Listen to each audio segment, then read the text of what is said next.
If you're a lineman in charge of keeping the lights on, Grainger understands that you go to great lengths and sometimes heights to ensure the power is always flowing, which is why you can count on Grainger for professional-grade products and next-day delivery, so you have everything you need to get the job done.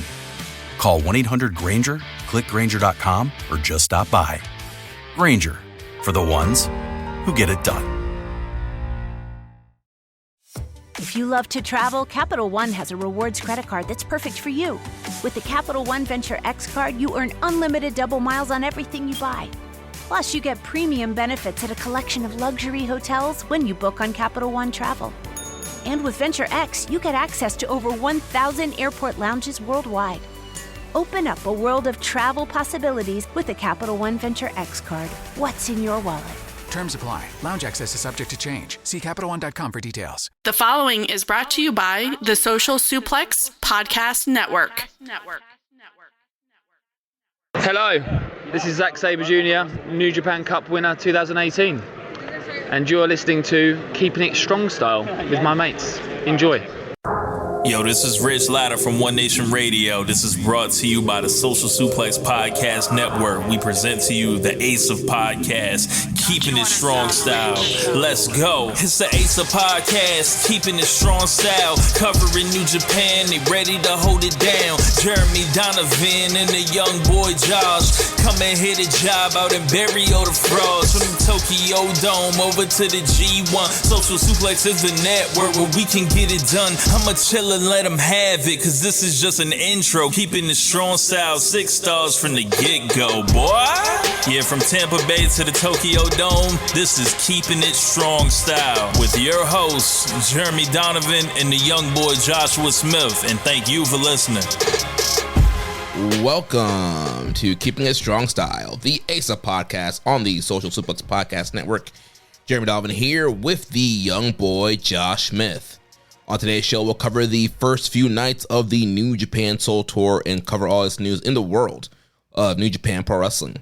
Please support our show by subscribing and following the Social Suplex Podcast Network and Keeping a Strong Style on the podcast app of your choice, and leave a rating and review.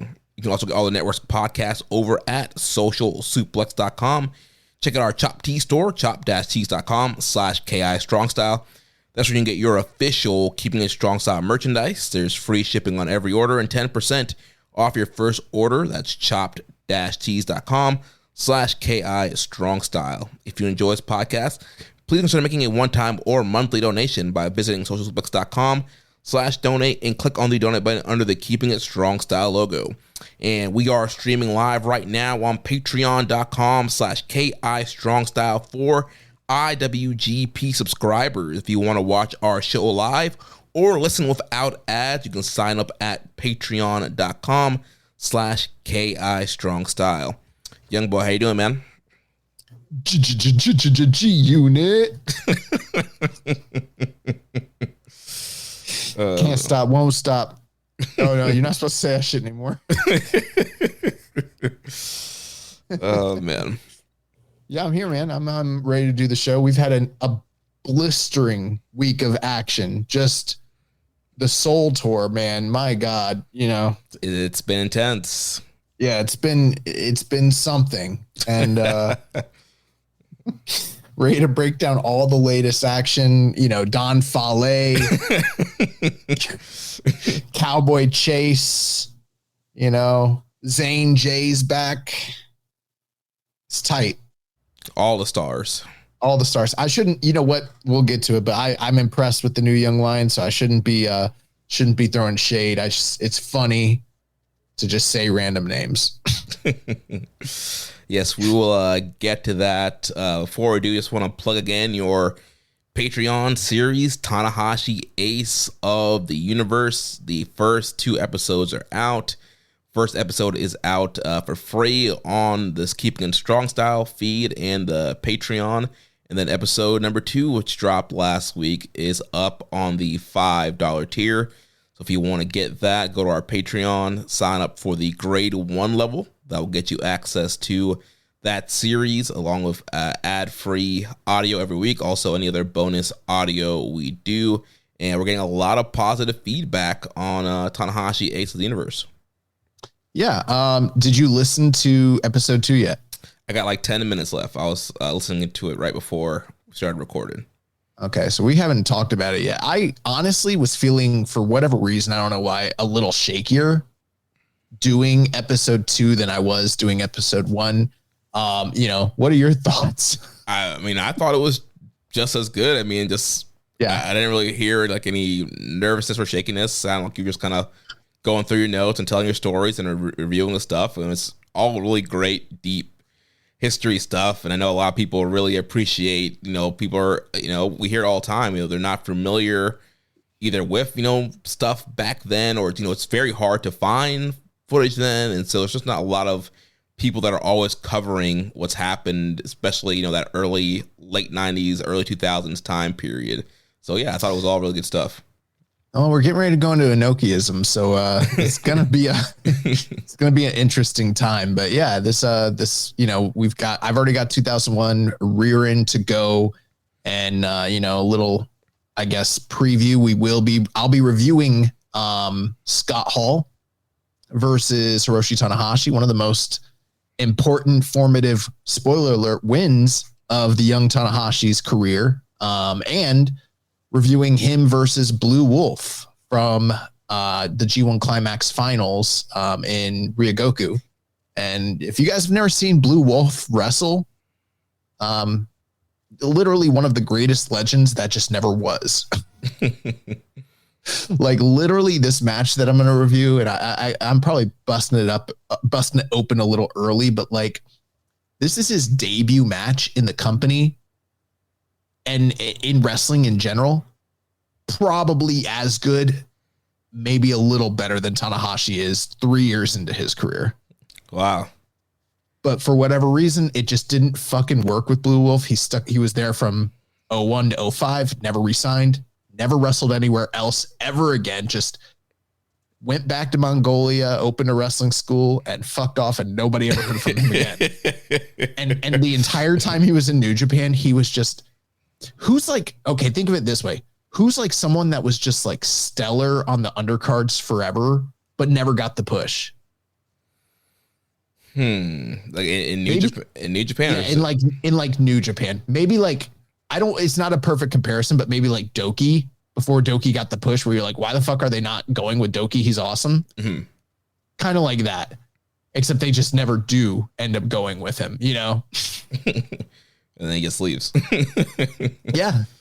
But it's a great match, and we'll be reviewing that. I'm gonna be talking about him and the Kings of the Hill, or the King of the Hills, Tanaken, him and Kenzo Suzuki, their famous tag team, and breaking down that Tanahashi's first tournament, G1 grade tag league.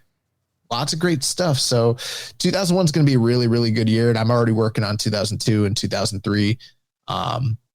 So yeah, I'm looking forward to it. And you know what I would love to just stop doing the show, get all these people to subscribe, and then grift the shit out of them and be like, oh, it's coming. And then just... No, I'm just playing. No, it is coming. And every week until Dome season. Are you going to the Tokyo Dome with me? Yeah, I'm as of right now locked in. Well, as far as going, I haven't bought anything yet, but yeah, I haven't bought anything either, and like I need to renew my passport.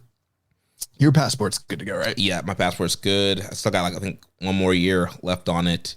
Yeah, but my wife was asking me. She was like, "Is Jeremy going with you?" And I was like, "I don't know." She's like, "Who's going with you?" And I was like, "Me. I'm going." She's like, "Do you have any plans?" I'm like, "I will figure it out. It's Japan. I'm sure. I know so many people have gone. It'll be fine." Yeah, Floyd Johnson from All Things Elite, he's going. I've been talking to him. He's looking up hotel stuff. He already has his flight booked. But yeah, got to figure all that out. But yeah, I am planning on going to Tokyo Dome.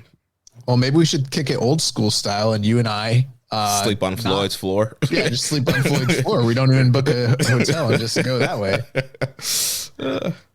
I've been to Asia, and I've been on some of the beds there, and there's not much difference in my experience from the bed and the floor. I mean, they're about the same firmness level. So, bro, that Chicago floor. That sucked. Oh my God. I guess it doesn't matter. Like, we got stuff to talk about, but it's not that important. Like we go and we stay with Floyd, and he's got a suite, and there's like 3 or 4 rooms, bunch of beds, but there's a ton of people. And we actually didn't really know Floyd. It was Jordan Fox, NWA superstar. I don't think he is anymore, but I don't know. Maybe. But yeah, he invited us to come stay with them. And they were like, yeah, we've worked it out. There's going to be a rotation system because there's so many people. So like, you guys take the floor the first night, maybe throw Floyd a couple bucks, and then we'll work it out. And we're like, all right, great. Bro, we never got worked into that fucking rotation. We got worked, period. every night that we came back to the hotel, everyone was asleep and had already taken every single soft surface that existed, whether it was a chair, a couch, a love seat, a sofa, whatever, the beds. We were just on the fucking floor. They didn't even have like the courtesy to throw us a blanket. They didn't throw us a comforter. I didn't even get a pillow, like not even one of the like little, from the cushion, like a cushion pillow, like nothing, bro. It was horrible. Hard times, Daddy. Hard times indeed. Oh man. But yeah, shout out to Floyd. That was like the first time we met him, slept on his floor, all in weekend. Good times. Well, let's jump into stuff. So first I wanted to, I know normally we do news at the end, but I figured this was a pretty big news that broke today that we should kick the show off with, and that is the signing of Aaron Wolf. So New Japan had a press conference today announcing that Aaron Wolf, who won the 2020 Olympic gold medal in judo, had signed with the company. And shortly after that announcement, NJPW President Hiroshi Tanahashi said that Wolf would have his first professional wrestling match on January 4th, 2026 at the Tokyo Dome. Wolf said during the press conference that he had just come from his last judo tournament. As a college student, he said he always looked forward to watching World Pro Wrestling and NJPW's television show and realized this could be a new way to express himself. He said that he had started training this month. Tanahashi said that while he wouldn't be living with the rest of the Young Lions, he would be training with them in the dojo and would be attending events prior to his debut. Kadani, CEO of New Japan, CEO of Bushiroad, said he was very happy and appreciative of Wolf's decision to enter pro wrestling. So in addition to his Olympic gold medal, Wolf also won the gold at the 2017 World Judo Championships. So Josh, I know we had been kind of every once in a while kind of speculated on a guy like Aaron Wolf coming in, and there had kind of been rumors and murmurs of potentially him coming in. He's talked to Okada in the past, and he's mentioned in the past his interests in New Japan and watching wrestling and wanting to get into pro wrestling. And I think even last week we were talking about, where are the big, burly, legitimate guys that can be in the heavyweight division. And lo and behold, Aaron Wolf is now officially signed. What do you think when you saw the news? Why would I be surprised?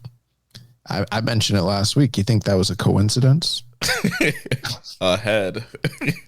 Yeah, we were ahead. No, I'm just playing. I had no idea that this was happening. But I thought it was funny when you read Kadani was very happy and appreciative of his decision to come. I'm like, I bet you were, Kadani. I bet you were, very appreciative considering the outlook of your company right now and its need for, new blood and new stars. So, I think this is a great thing. Who knows? You just never know when a cross-trained athlete comes over, especially if they're if they have notoriety and some level of acclaim and stardom prior to joining wrestling, whether that's going to be a detriment or if that's going to translate. Very recently, you look at Gable Stevenson, right? In WWF or WWE, that NXT, that shit didn't work out. Yeah, that was a flop.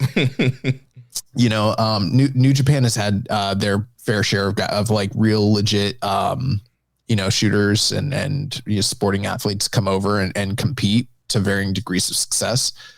But the thing with Aaron Wolf is he's got multiple world championships. He is known in Japan. He's half American. He's fluent in English and Japanese.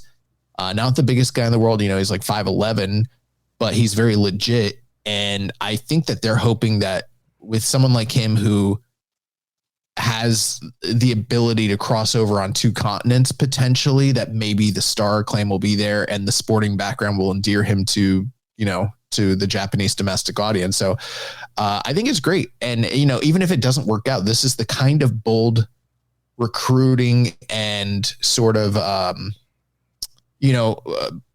like recruiting that this company needs to be doing to try and progress and move forward in the light of like what's going on in the current like climate of, professional wrestling. Yeah. And this is a pretty young guy. He's 29 years old, legitimate, judo background. And, this guy, he's a celebrity, so to speak, in Japan, very popular, kind of seen almost like a national hero for, winning the Olympics. Like you mentioned, half Japanese, half American, fluent in the language. And this is a guy that, people know who it is. People all over Japan are very excited about this. So we're hearing about the signing. And this is a guy that could be, somebody who could make a momentum shift for New Japan just based on the notoriety of his name. And like you said, there is no promises. I mean, obviously he's going to be going through one of the best training systems out there in pro wrestling in the Noge Dojo. He's very close with Yuji Nagata, and I'm sure they're going to do everything possible to get him ready for the Tokyo Dome. And I don't know if it's going to be, a exhibition, kind of like we saw with Bolton Oleg, or if it's actually going to be like an official, full-blown match. But they're going to do whatever they can to, get him ready and capitalize on it. And so if he goes, someone like a Kurt Angle, a former, gold medalist that really took to pro wrestling, if he can get on that track and with his momentum and popularity, like he can bring a lot of eyes to New Japan.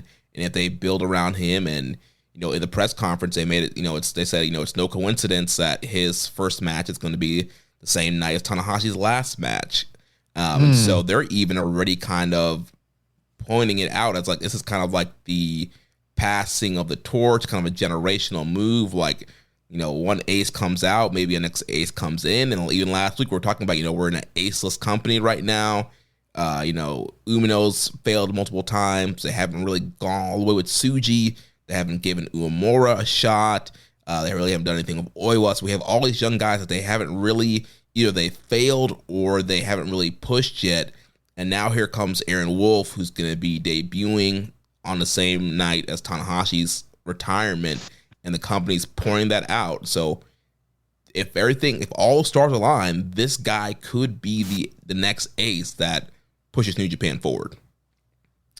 Yeah, I mean, if you are listening to my Tanahashi series on the Patreon, I mentioned in 1999 when he joined the company, it was like Riki Choshu had just retired, Antonio Inoki had just retired, Fujinami's on his way out, Hashimoto's on his last leg, Chono's on his way out. Like literally every single, major star of this company was literally walking out the door as he's joining. And there's this whole entire transitionary period. And, where we're at in New Japan circa 2025, it's not that different in some ways. I see certain like patterns kind of repeating themselves, and it's a little scary. So I'm like, are we going into a fucking dark age? Like, yeah. So I mean, hopefully this is signs of good things to come. We have some questions here about this signing.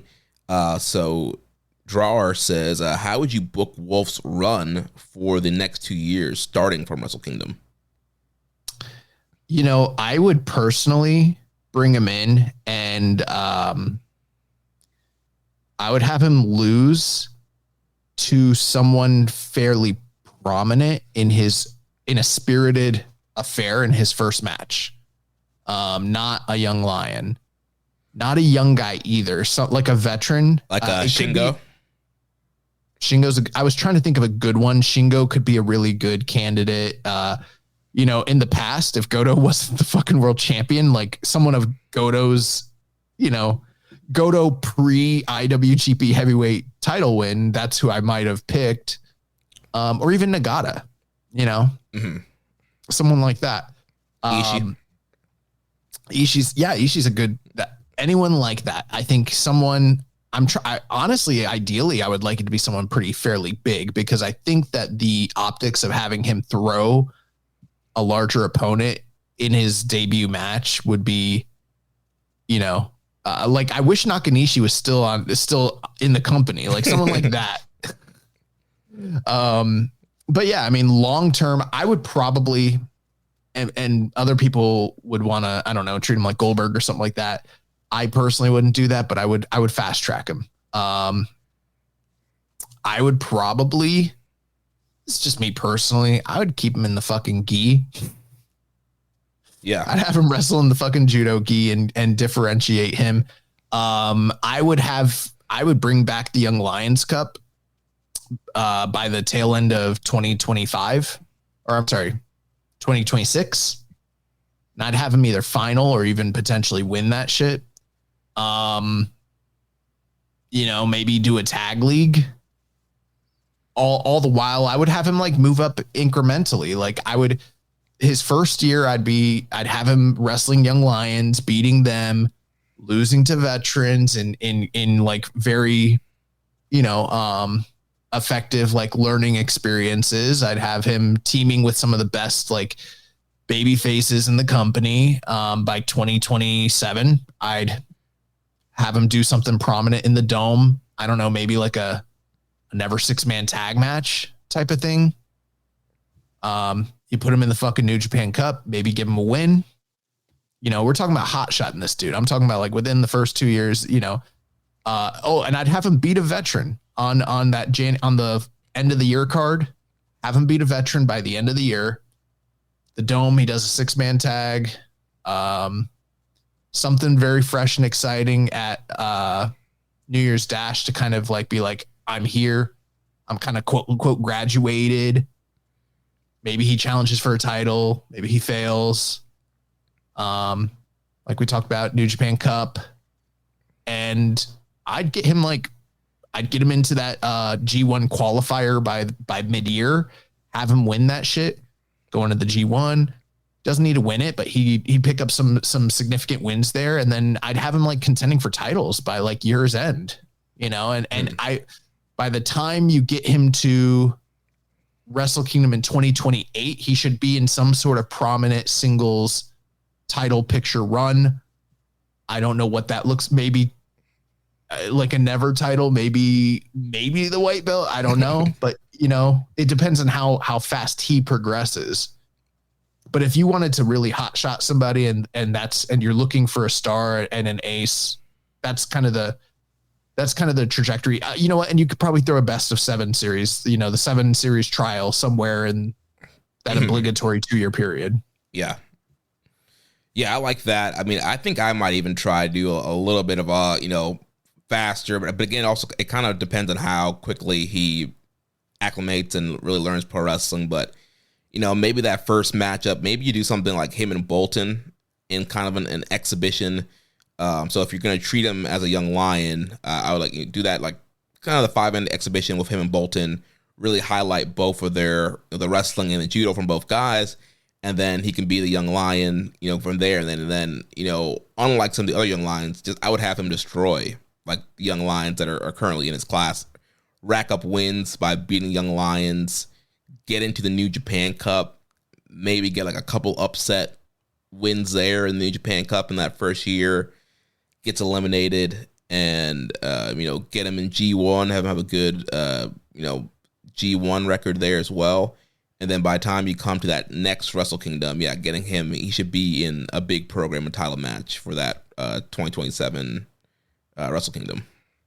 So you're a little bit more bullish on him. I'm just not as optimistic about the short term. I think that as good as New Japan is at developing guys, it takes some time. I think we're still, even right now, just starting to scratch the surface on like what Oleg Bolton can do. And it's kind of a similar situation. So we'll see. Some guys don't take to it.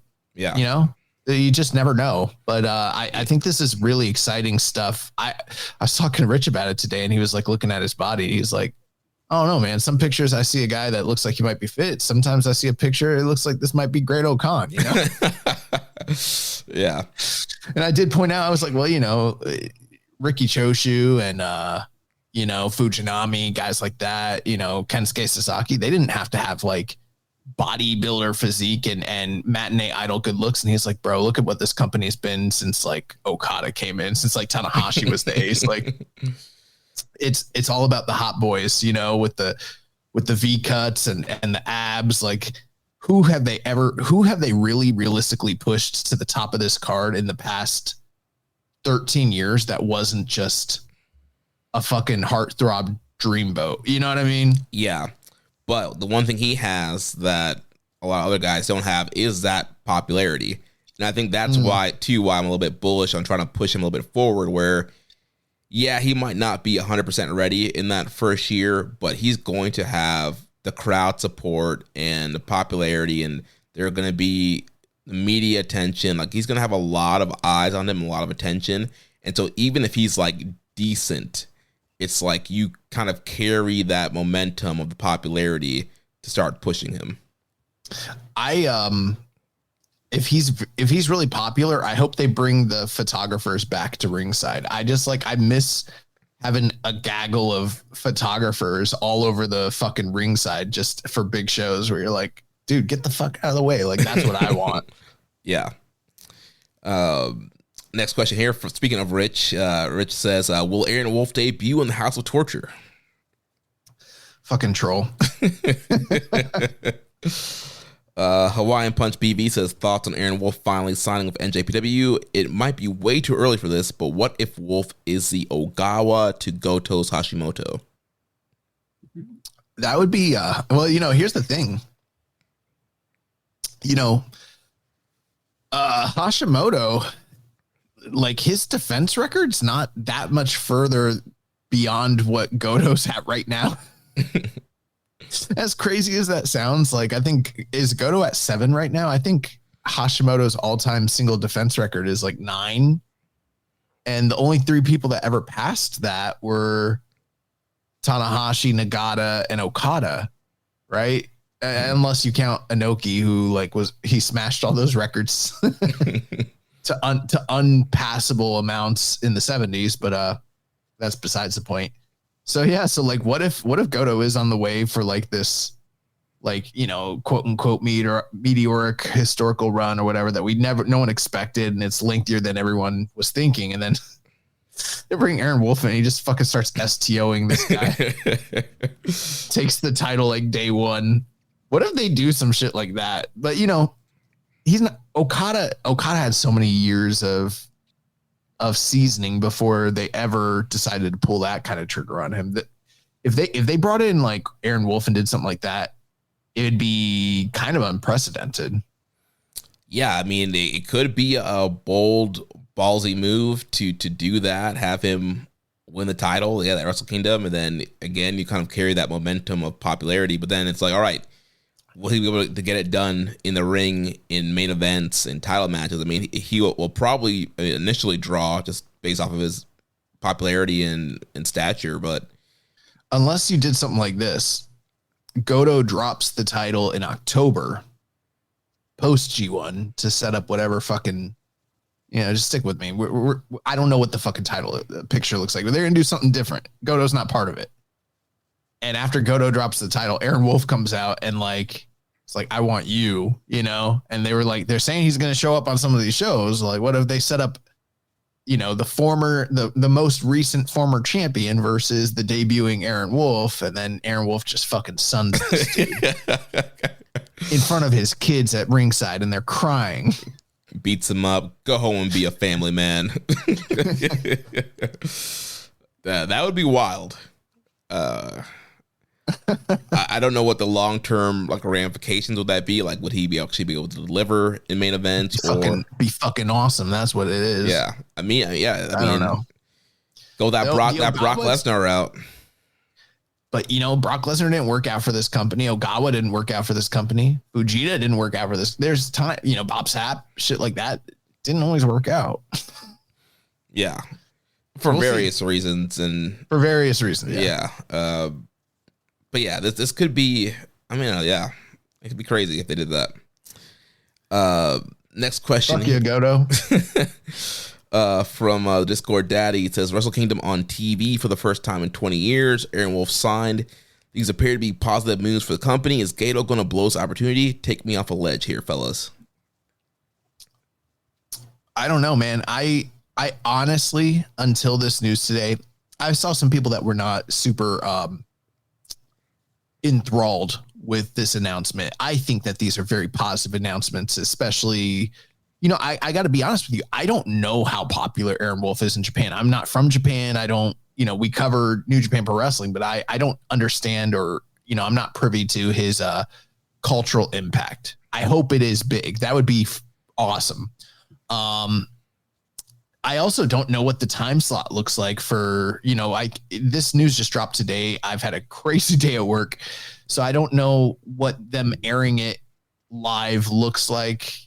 I guess it's live, but is that in prime time? Like I don't know what the TV structure looks like. I'm hoping it's just like TV Asahi, and that's like similar to like Fox or CBS or something like that, but maybe it's not. I don't know. I know they have other affiliates and things like that, but, they do appear to be positive signs. Me personally, coming out of Dominion, looking at some of the things that are going on in the company, I will say this, and this is just me being completely blunt and honest. I feel like right now in this exact moment, and it might change in a very short amount of time because things are so up and down with this company, but right now, this is like the most down I've been on New Japan post-pandemic. Yeah, I'm right there with you. Dominion was very deflating and just left a bad taste in my mouth with some of the booking decisions. And even watching some of this New Japan Soul tour, I'm just like, man, what are we doing right now? Yeah. There was like so much where I was just watching it and I was like, we could be doing better things. I don't understand this tour for a lot of reasons. We're going to review it anyways, but yeah, I think this announcement and this press conference today is a breath of fresh air, and it is positive moves in the right direction, which is what you want to see if you're a fan of this company. Yeah, I think it's definitely, a sign of hope, a sign of light of things to come. But, he can end up being, a superstar, a great wrestler, but bad booking can ruin anybody. And I'm very much like, I'm feeling deeply like in my bones, like there needs to be a change in creative direction. There needs to be a change in focus and intent with this company. And just throwing a couple like coats of paint on some guys or whatever is not going to cut it. Like there needs to be a shift in their mentality about how they do pro wrestling. And I think that's healthy. I just, I'm at a point where I don't trust Gato anymore. Yeah. I feel like, every once in a while, maybe he does something good, but yeah, I think consistently he has not had a great track record on some of the bigger booking decisions the last couple of years, especially this year.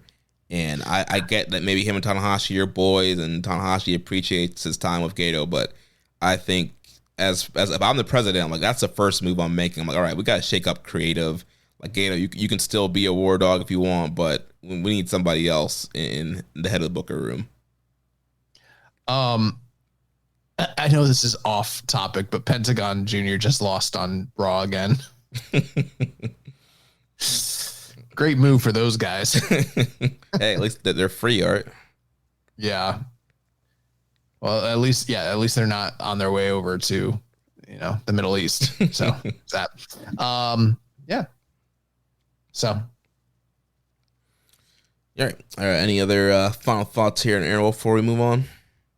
I'm excited. I'm always, there's that sicko part of me that is always kind of a fan of when you do mix, because I'm a fan of other types of combat sports aside from just professional wrestling. So I like when they bring over a fucking sumo wrestler or a Savate guy or a MMA fighter, or like when Ronda Rousey came to WWE, like Brock Lesnar, like these are people I fucking like. And I know that not everybody is like down with that or the biggest fan in the world, but I think that it adds like different wrinkles. I think there's a good and a bad way to do those things. We've all seen, the terrible work shoot shit that just doesn't work out. But I've also seen like Volkan be one of the greatest wrestlers alive in the world with very little minimalistic training, you know? So I'm looking forward to seeing what they're able to do with this guy and what he brings to the table. And I think that's fresh and exciting, and that's what you want. So yeah, so definitely looking forward to Aaron Wolf's debut come January 2026. One other thing here I want to jump into before we get to Soul. We did have some feedback from Dominion from somebody who was there live, Reddit user Fecal Soup. He dropped this in in the middle of recording last week. So he said, first off, happy that Young Boy's back and hope all is well. Also, thanks to Jeremy and the guests for holding it down these past few weeks. Not really a question, but here are some observations I noticed while attending Dominion this past weekend. Taichi got a lot of cheers from the audience. I don't know if it came through on the broadcast, but it was extremely loud for him near the tail end of that tag match. It almost felt like he got the second best reaction out of the entire card, only behind the Goto Takagi match. When Doki came out in the House of Torture tag match, it was like a bubble bursted or no one knew how to react. I could hear the Japanese fans gasp out when he showed up. It felt like nobody wanted to boo him until he brought out the metal pipe. When Fale came out, no one cared. There was a dude near me who recognized him, but aside from that, crickets. Finally, I was most interested in seeing if any of the Japanese fans would boo Gabe following the AEW appearances. His entrance was kind of quiet, but near the tail end of that match and his promo, they were extremely vocal in their support for him, and noticeably he received no boos at all throughout the match. Also, I saw a lot of Gabe shirts while wandering around the venue before the show started. I wonder if this whole AEW situation is a much bigger deal for Western audiences than for the domestic Japanese audience. Yeah, those are really great insights. And I think we're always welcome to feedback, especially if you're there live in attendance and you want to kind of, shower us with your 2 cents. That means you, Fraser. I know you're listening. That man's at all the shows. But that's really great stuff to hear and to kind of, get better insight to someone that was on the ground. Yeah. Well, let's jump into New Japan Soul. So I kind of broke this up into some of the key rivalries that happened throughout the card. Because, I mean, this is hilarious because what you've done here, we didn't even talk, but like literally I wrote out you know me, I never write any,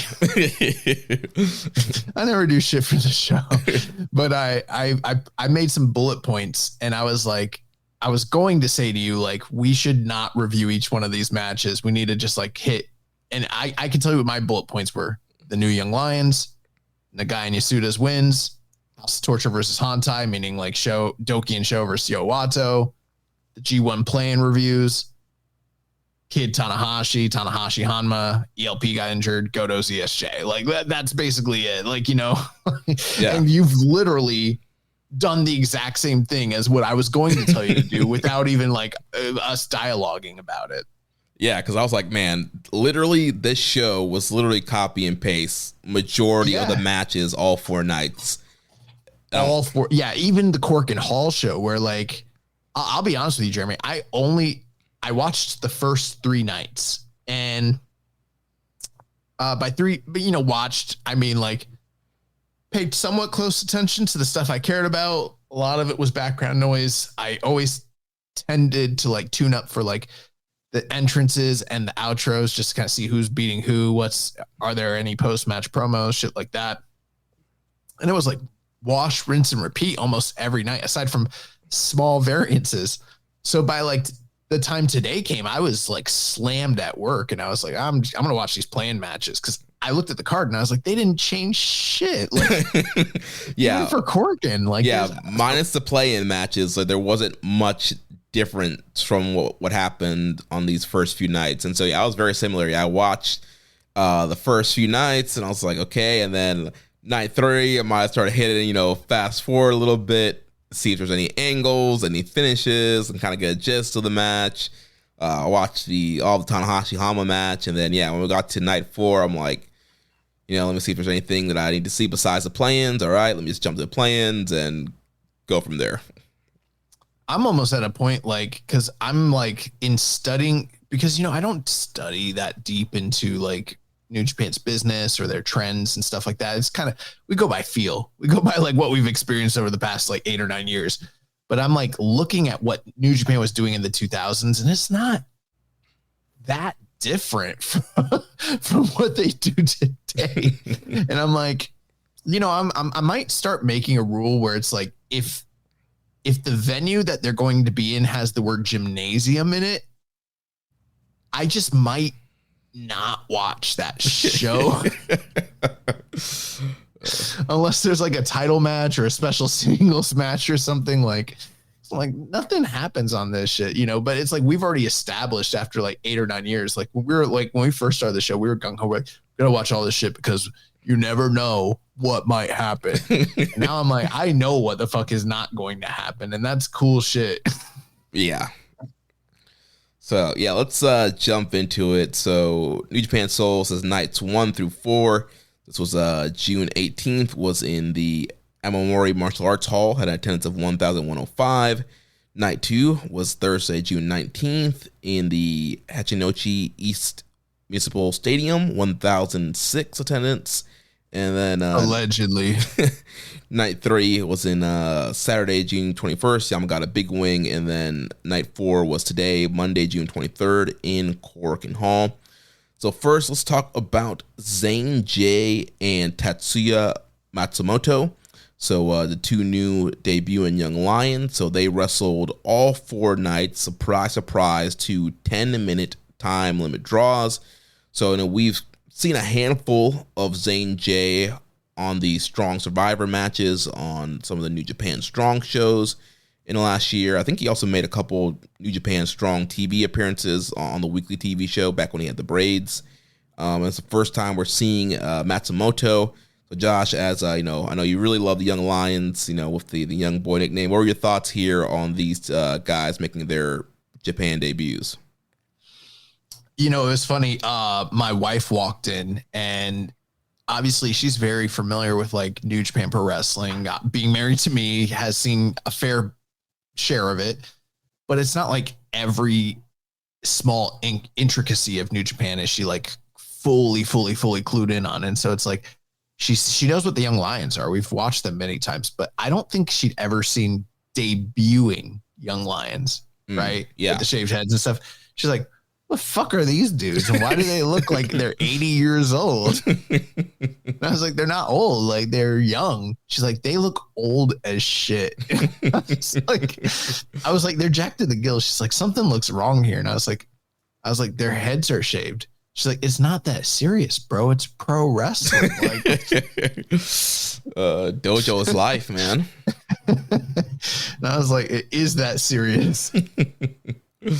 But I was pretty impressed with both guys. I think they're in great shape. I noticed that the first few nights they kind of struggled a lot to get the right reactions, and I wouldn't say right reactions, but the initial investment. Like, they're doing their grappling, they're doing their wrestling, and the crowd is polite, but they're not really reacting because they're not invested in these guys just yet.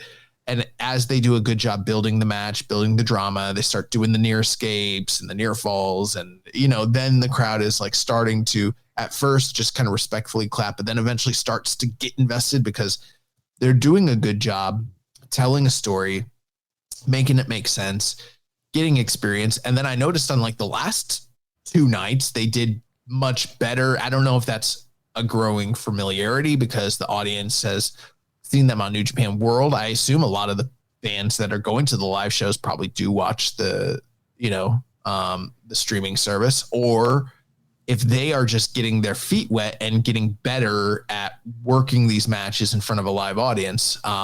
Either way, I've been pretty impressed. I think that, it's not like what they're doing is overly complicated. They're having classic mat-based professional wrestling matches that are back and forth, very spirited and fired up. It reminds me of a lot of the kind of training that we did in the Sai Dojo and a lot of what Matt Seidel trained us in is very similar to what these young lions are doing. And then ultimately, you know, one guy gets the upper hand and nearly finishes the other one. And they go to, you know, they put him in a Boston Crab and have him in the middle of the ring, and the time limit elapses. And that's cool. I'm almost wondering though, at this point in time, and this was the one thing I thought about, was like, okay, Zane J, strong survivor. We've seen him beat people. He's got this history in America. He comes in and he's shaving the head and he's reintegrating himself under this new dojo system. And he can't beat this Matsumoto guy who's just debuting. Could there have been an opportunity here to maybe start these guys off with wins in an exciting fashion that we're not used to? Because how often have we seen this formula play out where guys come in and they can't beat one another until finally they like graduate to the 15-minute time limit, go past the 10 minutes and start beating each other. Like we're just now starting to see that with Nagai and Yasuda. Yeah. And it's like, I don't know, we're trying to fast track these guys. Like Zane J's got a lot of experience, you know.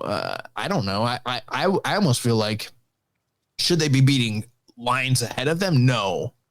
Could they maybe like be beating each other already? Do we have to follow the exact same formula every time? I'm not sure if I'm still a big fan of that every single time, you know?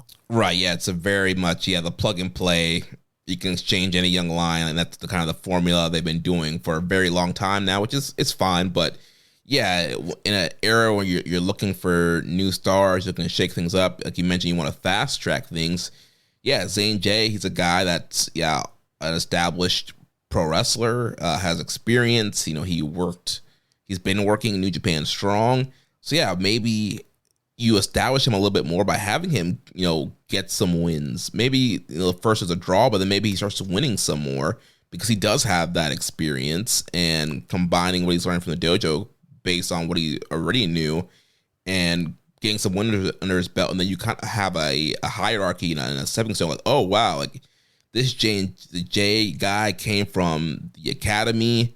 He came from New Japan Strong. He's racking up wins. Oh, maybe he can beat Nagai. Maybe he can beat Yasuda. He's already winning matches. And then I think that's even a more compelling story than once you put up against those guys and, your Yasudas and Daiki Nagais and Shomakatos and guys like that. And it makes the match even more interesting. Like, oh, can he beat these young lions that are more experienced than him? So I think it's just different stories you can tell if you shake it up.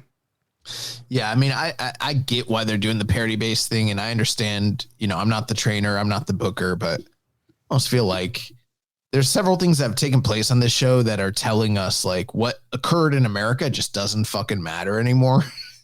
Yeah. If it didn't happen here in Japan, it's irrelevant. So I don't know. This guy, we've seen him.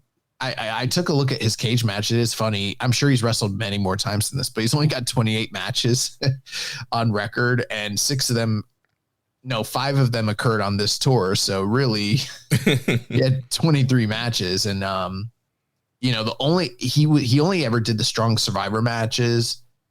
The other New Japan shows that he worked on were the Academy showcases. Gotcha. Okay. So he wrestled Bad Dude Tito, DKC. And I didn't know that this was a tag team, but No Time Off. Did you know that there's a tag team called No Time Off? Is that Fred Rosser and somebody? Who do you think would be in No Time Off with Fred Rosser? I have no idea. It's Kushida. Oh, Time, yeah. Oh, wow. So him and DKC lost to No Time Off, but yeah. So I mean, I don't know. This is a seasoned guy. He's been in the business. He's been wrestling since 2023. Does that not count for anything? I don't know. Guess Matsumoto's not. Just making his actual in-ring debut. Why are they parody based? It seems weird to me. Yeah, and I get maybe he's not as experienced. I think back up like a Juice Robinson who kind of came in for the dojo system from the NXT system, and they treat him a little bit different. They didn't make him shave his head, and I feel like he picked up some wins kind of earlier on He was really only a Lion for like maybe 6 months, and they even let him wear the fucking white belt and shit. So I feel like he was hardly a young Lion. Right, yeah. And so I get it, like maybe St. Jane was not to that level, but again, like you mentioned, like in the business almost 2 years now. And again, he's probably done a bunch of indies that are not recorded, smaller indies not recorded on Cage Match. So yeah, I will say this though, they got to be really fucking small for him to only have 20. Like, I got training partners with a lot more recorded, matches on Cage Match. I mean, shit. Yeah, I'm not sure what area he was wrestling in, but I will say this: I was impressed with Matsumoto. I think he's a good looking prospect. I think he's going to be a junior. I think Zane J is going to be a heavyweight. Yeah, I think definitely Zane J is going to be heavyweight. And yeah, I thought both guys looked good. I will say that I think there were some of the wrestling sequences where it felt like they were kind of going through the motions and not like actually wrestling, like when they were doing like their switches. Like a little loosey goosey. Yeah. Yeah, I noticed that. I didn't want to be too critical, but I did notice that a little bit. Yeah. But I mean, outside of that, I mean, it was your standard young line matches. Very fluid though. Yeah. These two guys are super, like, for instance, like the last time we saw two young lions come in recently was like Nagai and Yasuda. When they came in, it was like very fiery and like hard hitting. These guys are showing fire, but the sequences are kind of quasi beautiful. They're just so flowy, and maybe they even need to make it a little rougher, but they're very technically sound. Yeah. Like in a way that like Shomakato, and who's the other guy that came in with Shomakato? Dude, I was trying to say his name earlier. I totally blanked. The bigger, I don't know why. Yeah. Is it Murashima? Yeah, Murashima. Yeah. When Murashima and Kato came in, they like were nowhere near the level of these two guys. Yeah. And even the first match, the debut match, like Matsumoto was working over Zane J's arm a lot and doing some really cool like arm submissions there before going to the Boston Crab. So yeah, they were doing a lot more grappling, a lot more fluid grappling, and really focusing on the body parts. And yeah, I think as far as like smoothness and technical skills, yeah, I feel like they at this stage were better than what Kato and Murashima were at this stage. Yeah, I remember many times though we'd be grappling in the dojo with Matt, and he'd get pissed and be like, bro, it's not a fucking dance, it's a fucking fight, like make it rough. Yeah, he's like, don't feed them your arm, he's like, this needs to look like a fucking struggle, and that was one of the things where I was like, my trainer mind was like, not that I'm a trainer, but I was like, this needs to look a little bit more intense than it is. Yeah. But especially they're very good. Yeah, especially some of the amateur wrestling stuff. Because I was watching those switches, and I was thinking back to like my days, like wrestling, and we're practicing switches. Like, yeah, my coach would be pissed if you're not like snapping on that switch and like getting over. And it just kind of felt like, yeah, they were kind of feeding through on some of those switches. I'm like, all right, where's the snap? Where's the intensity on some of those switches? But besides that, I mean, it's one thing if you're watching Tenzan in match 3 of a gymnasium road to show, and he's not, the slow ass switch, you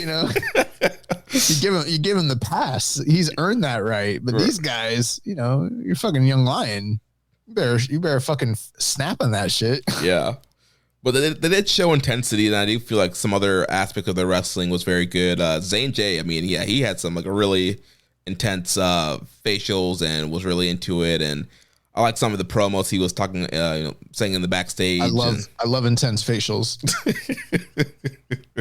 Pause.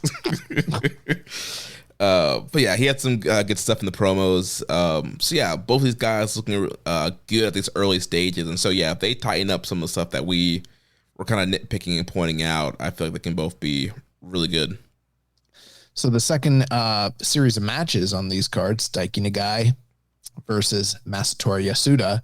On night 1, Daiki Nagai picks up his first singles win over Masatori Yasuda, 6 minutes and 28 seconds. But on night 2, Masatori Yasuda defeated Daiki Nagai. And on night 4, Masatori Yasuda beat Daiki Nagai. The trilogy, the tiebreaker, Yasuda's up 2-1. And yeah, I do think there was an untelevised event that happened where Daiki Nagai got the win back. So I think I thought about looking that up because I assumed that was probably the case. And I just thought, you know what? That shit don't matter. It wasn't televised.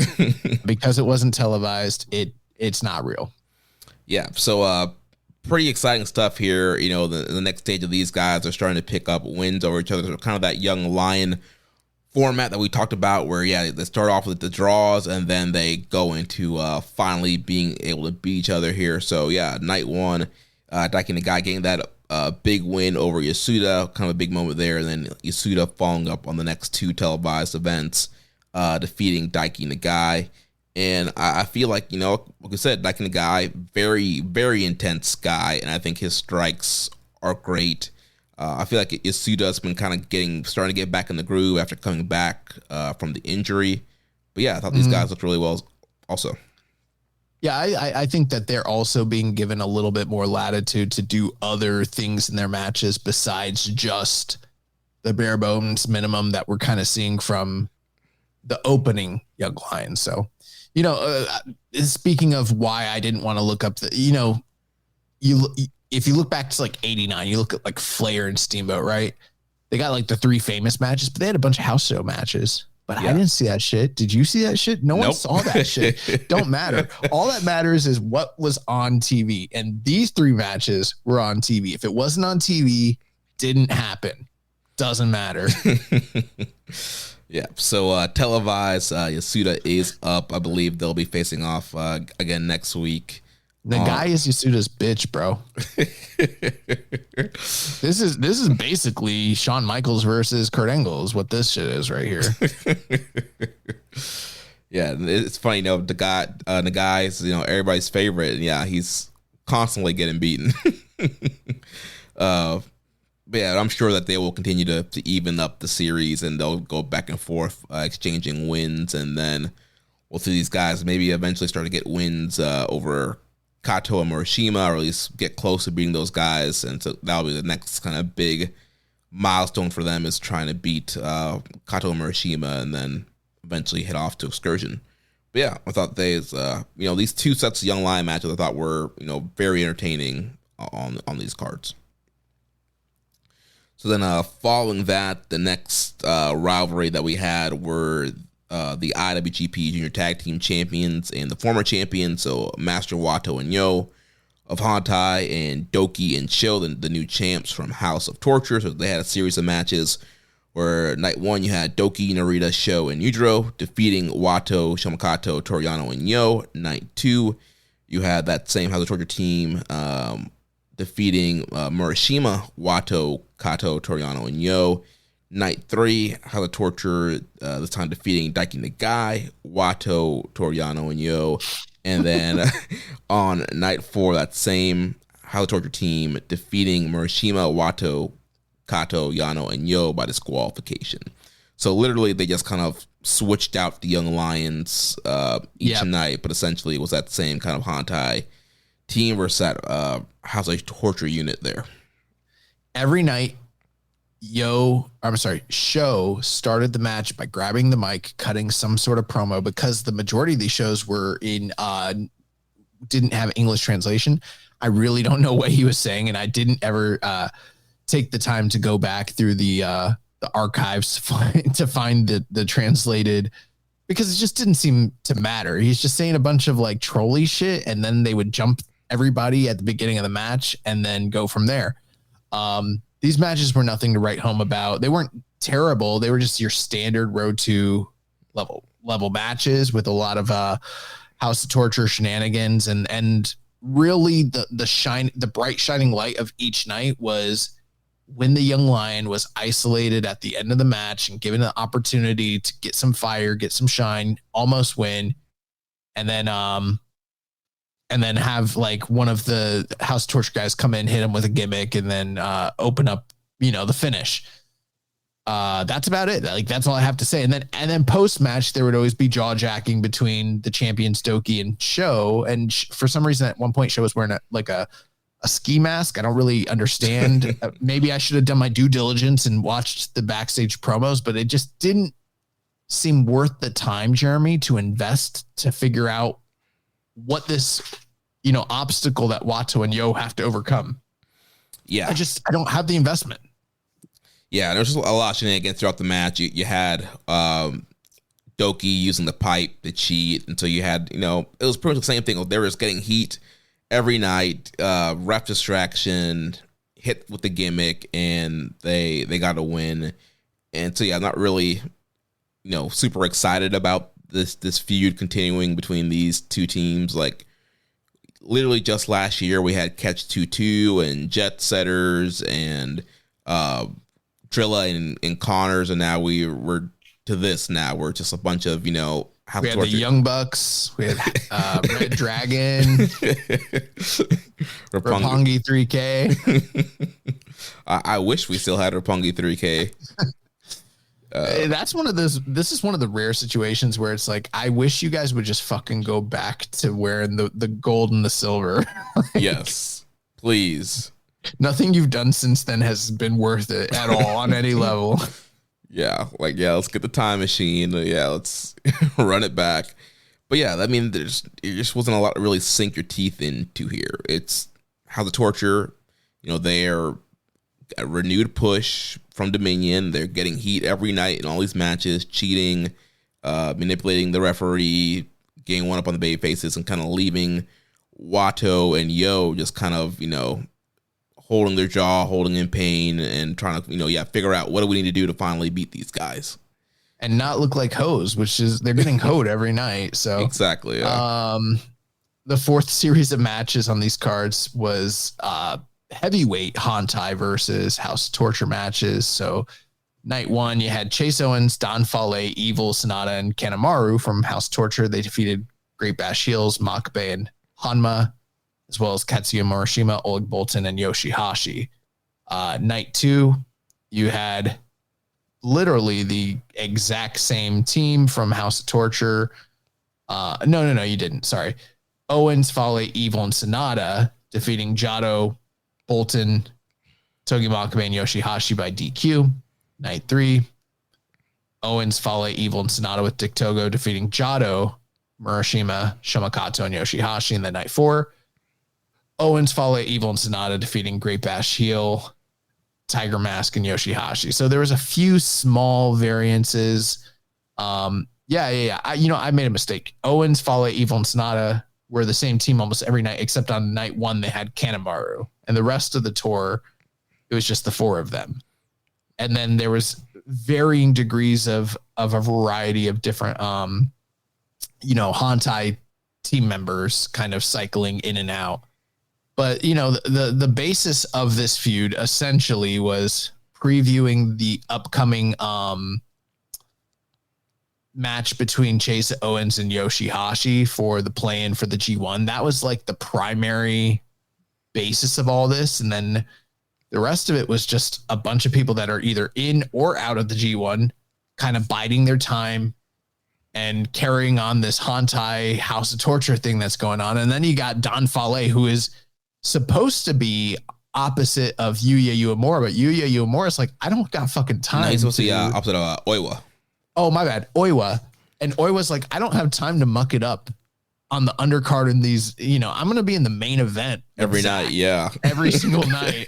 I don't have time to waste on Don Fale. So, that's basically what was going on here. I don't know. Jeremy, you got any thoughts on any of this? Well, I thought it was weird. That I get that, they're trying to build Yoshihashi and Chase, but, we just got done with Dominion where this House of Torture Bull Club, War Dog rivalry thing went to the next level. And now that just seems to be all abandoned because none of those guys are facing off in the qualifiers. And we don't know the G1 matches lineup yet. And so it just kind of feels like they kind of abandoned that storyline for now. Just put it on pause. But when you still have War Dogs all over this card, they should be wanting to get some revenge for what they did to them and Finley, and not just focused on the qualifiers, but whatever. But this is essentially, this was a heavyweight version of what we saw with the juniors. With these guys just manipulating the ref, cheating. That night two match, Sonata did the whole thing where he made it look like Jado kicked him in the balls. He just kind of placed his leg there. Ref turned around and saw it, and that's how they got the DQ win. So just kind of the same crap that we've been seeing from these guys, just getting these cheap wins and making the babyface look absolutely stupid and just kind of running amok. And yeah, there's nothing really to write home about these matches. So I don't have much to add there. I agree with you, and I think that's correct. So the next series here, we had Hantai versus United Empire with a focus on Callum Newman versus Taichi for the G1 qualifiers. So night one, you had Taguchi, Taichi, and Yuya defeating Callum Newman, Great Okan, and Jacob Austin Young. Then night two, Tiger Mask teamed up with Taichi and Umino to defeat Newman, Okan, and Jacob Austin Young. Then night three, you had once again Taguchi, Taichi, and Yuya defeating Newman, Okan, and Jacob Austin Young. And then on night four, you had Taguchi and Yuya defeating Great Okan and Jacob Austin Young. So, I mean, the main basis of what's going on in these matches, they're essentially previews for, Taichi versus Callum Newman. Not a lot there. This wasn't like a super heated thing, but it was a good little preview series of matches. The action was fine. Like, considering all the talent involved, this was like a little bit of a breath of fresh air, considering that every single night they're giving us back-to-back House of Torture shit fests, and then you kind of get a little bit of a reprieve when you watch United Empire versus the Hantai group. But I also wouldn't say go out of your way and watch these matches. There's nothing that really stuck out in my memory, but these were solid, fine professional wrestling matches that did a good job to preview for Taichi and Callum Newman. Yeah, the best stuff, were the interactions between Taichi and Newman, and then you just had good old Jacob Austin Young eating the pinfall every night there. So that took us to the next series. We had this next set of series was previewing Tanahashi versus Gabe Kidd. That's coming up next week for the global title, and then the G1 qualifier between Drilla and Tomohiro Ishii. So night one, you had Tanahashi, Tiger Mask, and Ishii defeating Drilla, Gabe, and Gato. Then night two, you had Tanahashi, Taguchi, and Ishii defeating Drilla, Gabe, and Gato. Night three, Drilla, Gabe, and Gato defeating Tiger Mask, Makabe, and Ishii. And then on night four, you had Gabe Kidd and Taiji Ishimori defeating Tanahashi and Jado. Yeah, and again, the big story here, Tanahashi versus Gabe Kidd coming up. We kind of did a little bit of a breakdown and a preview of that last week when we did our review of Dominion. I don't know if what I'm seeing on the screen is leading me to feel like I'm seeing like this really anticipated sort of matchup. Right now I'm not feeling overly optimistic about the match. I'm sure it will be good, but nothing that occurred in these matches was like, man, I can't wait to see Gabe Kidd and Tanahashi lock horns. But at the same time, like, they did their thing. These were Road to style preview tag matches that did their job, and most nights, War Dogs went out there and win. And the other big part of it was really the highlight of the matches in most cases was Drilla and Ishii's, interactions, and that kind of almost upstaged, I would say, to a certain extent, the ongoing feud between Tanahashi and Gabe Kidd. Yeah, post-match, pretty much every night you would have Gabe Kidd, putting the title in Tanahashi's face and pushing him and, trying to get inside Tanahashi's head. But yeah, outside of that, what they did in the ring didn't really get you super fired up for what's to come. But maybe they were just trying to spotlight Ishii and Drilla more since that match was coming up first. But yeah, Gabe and Tanahashi, and was kind of like, okay. Like I said, I'm sure it's going to be good, but yeah, they didn't spend a lot of time on these matches really building that up. Yeah, and then outside of that, again, when the War Dogs lost, it was Gato eating the loss, and then you would have Taguchi tapping him out, and then there was a couple nights there towards the end where they were able to get some wins over the Hantai guys there. Most evenings, the main event and final match of the shows was the ongoing feud and preview tags for Hiroki Goto and Zack Sabre Jr. that is coming up on Tanahashi Jam. I don't know. Are you familiar with Boogie Jam? No.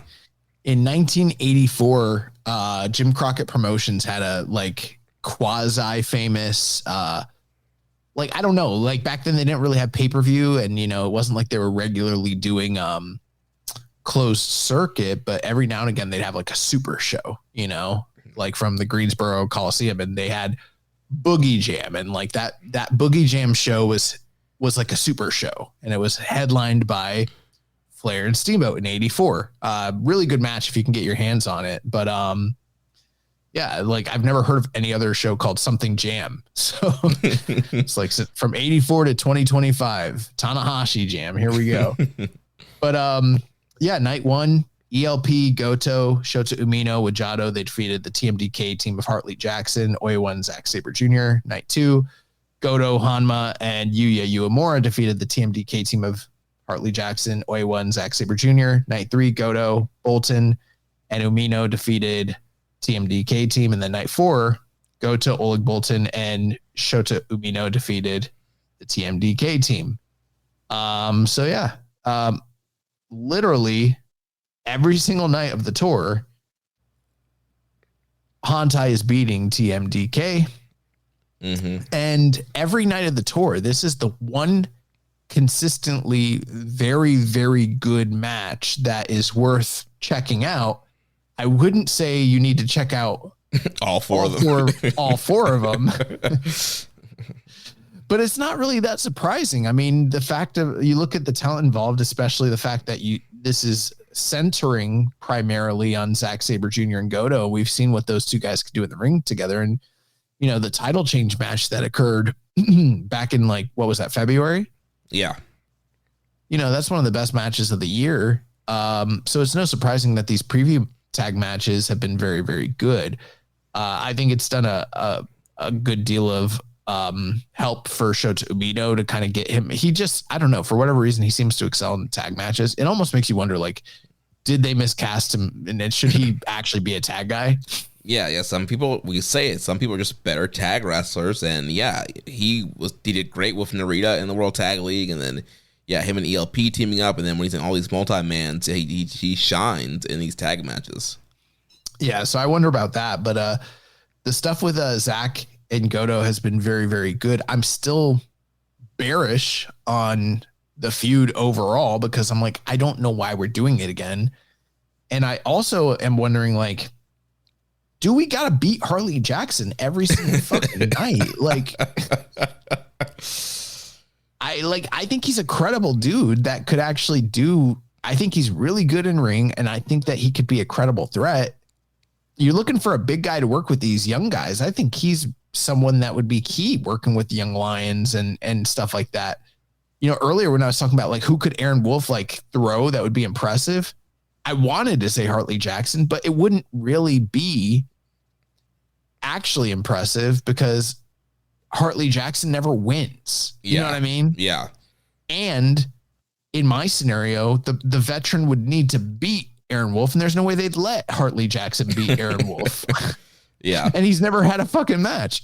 So this is me saying they need to do more with Hartley Jackson. On this show, we support Hartley Jackson. Yes, we are fans of Big Jag, and he's a guy I would have loved him in G1 this year. I feel bro, why is he not in the? Yeah, isn't that crazy that he's not in the G1? Yeah, G1 qualifier. He's a really solid worker, and like you mentioned, Sonata. Right, you don't need Sonata. There's too much. Former IWGP champion. There's too much House of Torture in G1. But yeah, Hartley Jackson, he rocks, and yeah, he's so big and he hits hard and he works really well with these guys. And so yeah, he'd be a guy where I'd have him come out. You want to make some of these shows different, have him come out and beat some young lions or beat some low card guys, and you kind of build them up, and then you have somebody get an impressive win by struggling to beat him and overpower him. I know Bolton's already beaten him, but you could do something where like Bolton or somebody like that. That's like strength is kind of their gimmick, where they kind of power up and overpower him. So yeah, I think there's a lot more that they begin doing to utilize him. But yeah, I think missed opportunity with him being in G1, but clearly you have to get your Sonatas and all those people in there. So yeah, and then the other, I touched on it earlier, but the interesting thing is the fact that Oiwa, who is qualifying or attempting to qualify for the G1 as of yet, at the time of this recording, he still has not faced off against his opponent Don Fale. But they didn't even face off against one another at all in any of these previews. Like the one thing that was not previewed in all of these shows, not that I'm like crying about it, but like it does tell me that there's no way Don Fale is beating Oiwa. Not that I thought he was going to, but it's like they got Oiwa in the main event every night, and they're facing him off against Yuya Uemura and Shota Umino in these generational things. And like, you think they're not going to put him in the fucking G1? Like, come on. Right. And he's mixing it up with the world champion as well, and never champion. Like, yeah, there's all signs point to Oiwa, beating Don Fale. If Oiwa doesn't beat Don Fale, not simply because of the fact that they should be pushing young guys and Don Fale sucks. Like, putting that aside, it would be booking malpractice to have put him in the spotlight place 4 nights in a row and then job him out. It would make no sense. So it would just be such weird booking. So they better not do that, because if they do that, I'm going to turn around and be like, what are we doing, bro? Yeah, dude, fire Gato off in the sun. Like he's done if that happens. Unfortunately, El Phantasmo missed 3 of these events due to a knee injury. I don't think we've gotten a serious update as to the severity of the situation. Hopefully it's not something that's super severe. Usually when it is, they make the black and white logo pops up. There was some black and white logo. There were 2 black and white logos announcing with him missing the shows. No, but I mean, like, you didn't let me finish. Okay. A black and white logo being like, we don't know the foreseen future. We're going to have to strip him of the title, blah, blah, blah. And they didn't do that. They're just like, he's not making these shows. So I think that they're like waiting and seeing what the verdict is going to be. Yeah, clearly it was not serious enough to where they had to strip him. And as of right now, he's still set for an open challenge at the Tanahashi Jam next week. So yeah, maybe it was a minor strain, a minor tear. And yeah, they're trying to see if he can kind of power through it. But yeah, he did have to miss 3 events from the tour. So everybody's favorite tag team of ELP and Umino had to have a small break. Oh, I forgot to mention this. And I think it's worth mentioning. I don't remember what night it was, but there was one night where Tanahashi and Tiger, it might have been night 1. I don't know, night 1 or night 2, but like in the preview match where it's War Dogs against Hantai. Hantai wins. Drilla gets pissed and he beats the fucking brakes off of Ishii. Yes. And Tanahashi doesn't help him. And they like cart Ishii's carcass off to the back. And Tanahashi still stays back and walks around the entire audience, and he high fives everybody, his face, and he's wiping. Why didn't you help Ishii, bro? He's like, that's your beef. He let him get his ass beat, and he didn't step in or do anything, bro. He's like, I'm in G1. You got to qualify. That's your beef. You got that. You got that, big dog. He let this dude fucking cold clock him, beat his ass, and then he got helped off by Young Lions. He's like, all right, well, I guess I'm going to say what's up to all my fans at ringside. Wipe some sweat off of me. Let me kiss this baby over here real quick. There was mysticoism going on, bro. Yeah, it was. Oh, man. So speaking of Tanahashi, that's why we watched the fucking Road 2s. Yeah, and speaking of Tanahashi, he had a final road match on night 3 where he defeated Tomoyuki Honma in 14 minutes and 41 seconds. And I thought it was as good as it could be for the state that both their bodies are in. Pretty scary seeing Honma do a top rope kokeshi. Bro, I don't know if you noticed this. I don't know how close of attention you were paying, but like Hanma kept falling in every match except for this one on the tour. Yeah. Like, I don't know what I noticed that his knee was wrapped up pretty extensively. So I don't know what's going on, but he just kept falling and no one's acting. All right. So this is a fucking funny. Did I ever tell you the story about the time I was okay? So I have an ex, right? Well, everyone has an ex, but one time I'm spending Christmas with the ex and their family, right? They got a brother-in-law and he's like a drug addict and no one likes him. He's like the dude that married into the family, real grimy. No one fucking likes him. He barely is even allowed to come over the house and they like are only kind of tolerating him because like they got kids and shit. You know what I mean? Like it's one of those situations. Yeah. So we're it's a big family. We're all like spending time playing games or whatever. And this dude, and it's like a hustle and bustle house where people are coming and going and it's like a lot of people and shit. It's not really my environment. And this dude, I don't know I don't know if he was drugged out or if he was, so I know that he was like trying to get on disability because he's a drug addict. That math makes sense. And so like he had been putting in claims for, disability, but like he also had to like pretend that he was disabled in public. Cause I don't know that I've never tried to do it, but apparently they send like auditors or whatever the fuck it is, people to come and assess whether, when you're unbeknownst to you, cause if like private eyes basically, cause if they can catch you saying like, oh, I'm disabled, but they catch you like carrying a bunch of shit up, the stairs, like, oh, this guy's not disabled. He's just trying to get a claim or whatever. So this dude was like faking injuries and stuff. So apparently like everyone in the family was like, he's faking all the time. All I know is we're playing games one night and this dude just fucking falls out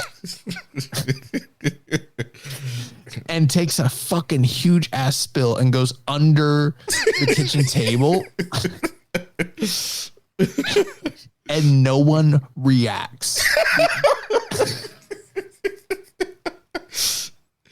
Like no one reacts. And it's like this is a house full. There's like 8 siblings. There's like loved ones. This dude's under the table and people are stepping over him and just Oh my gosh. And I worked in sales. So like, I was like coming and going. So like I'd be out of town, come back, visit, see everybody. But like, I didn't know what was going on. Like I didn't know the vibe of the family. Yeah. And later on, when like he's gone and people are gone, I'm like, so that was kind of fucking weird what happened with that dude, right? And people are like, what are you talking about? And I was like, he just fucking fell over. He just crashed and fell under the table.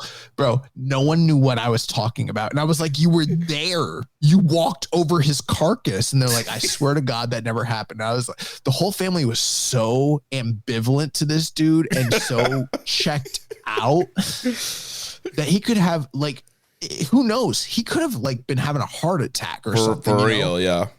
And no one gave a shit. Like they were like, they hated this dude. They just walked over him. And I say all that to say this. That's what was going on with Hama. Hama's fucking bumbling on the mat. And everyone's like, that's just Hama. No big deal. I don't see anyone online talking about it. I don't see any tweets. And I'm like, does anyone notice? Nobody's watching this show except me and you. Is anyone noticing that Hama can't fucking walk anymore? We were in the this match in particular, Tanahashi versus Hama. I thought this match was, I don't want to say really good, but considering how banged up there, I was thoroughly surprised. It was so much better than it had any right to be. Let me put it to you this way.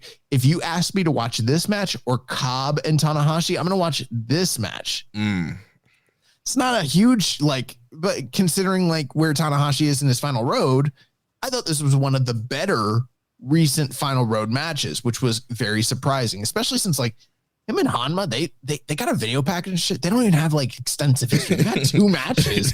One was in All Japan many years ago, and the other one was during Hanma Mania in the G1.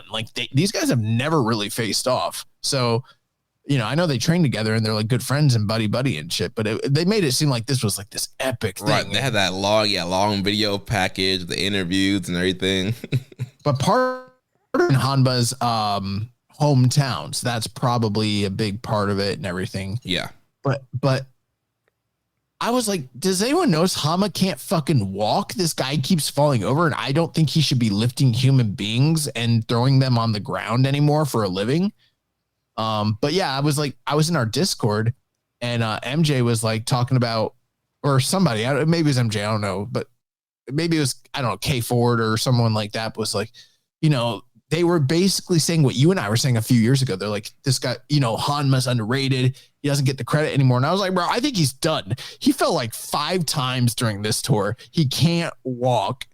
And I'm like, are you guys watching this shit? Like, he's done. I was like, this should have been his retirement match against Tanahashi. Yeah, he's beyond cooked. And I remember when he came back from the neck injury, and we were like, I don't know about this. And you know, he's been, you know, swimming along these last few years, but yeah, he's really starting to look rough again. And yeah, he's having a hard time walking, moving around. Like you said, this match, I don't know what he did. He got something for this match and pulled it together. But yeah, did you ever see Any Given Sunday? No. Oh, bro, you gotta see Any Given Sunday. Oh my God, that's one of the craziest sports. Like, it's not a great movie, but it's fucking crazy. But yeah, like they were like shooting Lawrence Taylor's knees up with like Novocaine and shit. That's what someone was in the back like shooting up Hanma's like forehead and his knees and his elbows. Like, get out there. You gotta give the ace one of his last matches. Yeah. Got the stem cells. Just putting some stem cells and shit in him. Yeah, it's great. So yeah, Hanma looked really good here. This match, I mean, I wouldn't say you have to like go out of your way, but if you wanted to watch something from this tour that was not a multi-man matchup, like I would say this is definitely something to watch. I thought it was fun. It was like a little bit better than the Young Lions matches. Yeah. It was a really great environment. That crowd was very hot for the match, and so that kind of helped things. Yeah. Now, Jeremy, we're going to jump into the G1 Climax Qualifiers from night 4. That happened today, but I'm just going to throw this out there, okay? Okay. Before we do that, you know, last year we had a tournament, right? Why couldn't we just have another tournament throughout these 4 shows that could have potentially led to the 4 entrants getting in? Now, mind you, it's not like we have a who's who of amazing candidates to potentially round out this tournament. But I'm going to give you the names. Majority of these names were on this tour. So it's not like I'm saying like bring in Takeshita or some shit like that. You know, I'm not saying call the people home. I'm talking about the people that were on this tour. All right. So here's the list of heavyweights that were on the tour, including the guys that were already in the play-in rounds. You got Yujiro, you got Yano, you got Owens, you got Fale, Makabe, Hanma, Murashima, Yoshihashi, Taichi, Newman, Ishii, Drilla, Oiwa, Jackson, and Kato. Do you not think that you could maybe throw together a little play-in field using those guys? Yeah, definitely. Like, again, we talked about Hartley Jackson. Like, he could have had like a run going to the finals and then finally losing to whoever he's going to lose to. And yeah, I really liked how they did it last year, where it was just you had 2 open spots and you did 2 single elimination tournaments. And I feel like we talked about that when they announced the lineup. Like, yeah, you know, just slot whoever, you know, slot Drilla and whoever else in there who should be in there, and then you do the 2 single elimination tournaments. Now, okay, let's say you don't love all those names. Let's throw out some optional other potential people that you could have called in. You always got Mad Mikey Nichols. You always got Shane Haste, both guys that have been in the G1 in the past. Yep. Tenzan, who I know Tenzan's done his last G1, but why the fuck wouldn't he want to get back in? Just, you know, you could throw him in there. Nagata. He challenged for the IWGP title this year. Kojima, he was just MLW champion just the other day. Yep. Or you got a good series of juniors that could have potentially been put into this thing. Now, I'm not saying every junior fits the mold because I'm not going to list every junior that's out there, but like, here's the guys that I think are like either on the tour or have the size to potentially be in a play-in tournament like this. You got Hiromu, obviously. You got Despy, or even Taguchi, Tiger Mask, and Kanemaru, guys who could easily take the losses and fill out a field. That is more than enough names over a 7-show period to do a tournament. And even if you just want it, like, you could do 16 men and 4 blocks, and the winner of each block gets those 4 play-in, whatever the shit it is that you want. I just feel like, me personally, having to sit through 4 shows that were virtually identical night after night after night, just from a fan perspective, didn't seem to be as appealing as last year when it was like, we have this tournament. Everybody in the entire company wants into the G1. So it gives everybody a motivation and a reason to kind of, go into this tournament to try and earn a spot. And it meant more when the guys won their play-ins. Instead, this year, there's just like, it's these two, and you get in. And I'm like, I don't know, man. Like, maybe I don't have to watch all these House of Torture fucking bullshit fests. It'd be nice if I could just like have a little tournament, even if it's not the most compelling names in the world. Yeah. It would mean something to show someone like Hartley Jackson or even El Desperado trying to get into the G1 and failing or whatever the fuck, Yeah. Well, because last year it felt like, when Newman and Bolton won, it felt like they like scratched and clawed their way to get there. They were pulling upsets, they were beating veterans. And so they had multiple wins. It mattered. Yeah. And now it's like, we'll talk about the qualifiers. I mean, so far, 2 great matches, but that could have been tacked on to the end of a tournament where, again, you could have made Newman's journey stronger. You could have made Drilla's journey stronger, having them, having to scratch and claw and beat more people. And like you mentioned, it would have made the tour way more interesting because last year, this tour was exciting because, you had these tournament matches pretty much every night on the tour, building up to the finals where you had the final guys going in. And then this year they just essentially, this was a road to, tour with a couple of play-in stuff. And and I get it. A lot of this stuff is like the house show model, and technically like they want to make sure every city is seeing the same thing to kind of get it over or whatever. And some of this stuff shouldn't be televised, but then, why televise it? Don't put it on TV. Right. If it's more for the house, then keep it for the house. And if it's for the streets, keep it in the streets. Let's talk about the G1 Climax Qualifiers. So this happened on today's Cork and Hall show. So for the B block play-in match, we had Drilla Maloney defeating the double champ Tomohiro Ishii, 17 minutes and 10 seconds. So I'm of 2 minds here, Jeremy, because on the one hand, I thought both these matches were very good. I thought this match in particular, Drilla Maloney and Tomohiro Ishii, was much better. There are certain tropes that I'm seeing in these matches where I'm like, I don't know. I want something fresh and new, and it feels like maybe not exactly what I want out of modern day New Japan these days, personally. But that being put aside, I still think the wrestling was fairly good. And I thought the matches I thought this one in particular was great. I'd go 4 stars on it. I thought it was, to me, the best Drilla Maloney Tomohiro Ishii match. So, from that standpoint, it's great.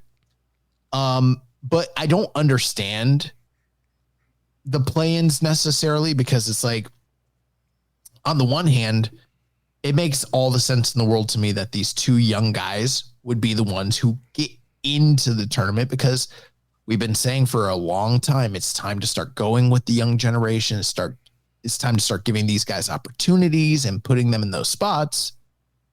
And at the same time, in any other scenario, I'd probably be saying like, Ishii and Taichi are the kind of guys that should be putting these people over. But then again, it's like, they're the fucking IWGP heavyweight tag team champions, and Tomohiro Ishii is the strong open weight heavyweight or the strong open weight champion. And I do appreciate kind of what Chris Charlton, I thought he was really good on commentary today. And I thought some of the stats, I'm assuming, were probably given to him by like Samsa, and he was trying to like draw the narrative like, it's been this many days since Ishii won in Japan. It's been this many days since Taichi won in Japan, and yada, yada, yada, you know? But I'm like, then don't put the fucking IWGP tag team titles on them. If they're not good enough to be in the G1, why are they tagged? I think the tag champions, and especially one of them being a singles champion in the company, should be in the G1 de facto.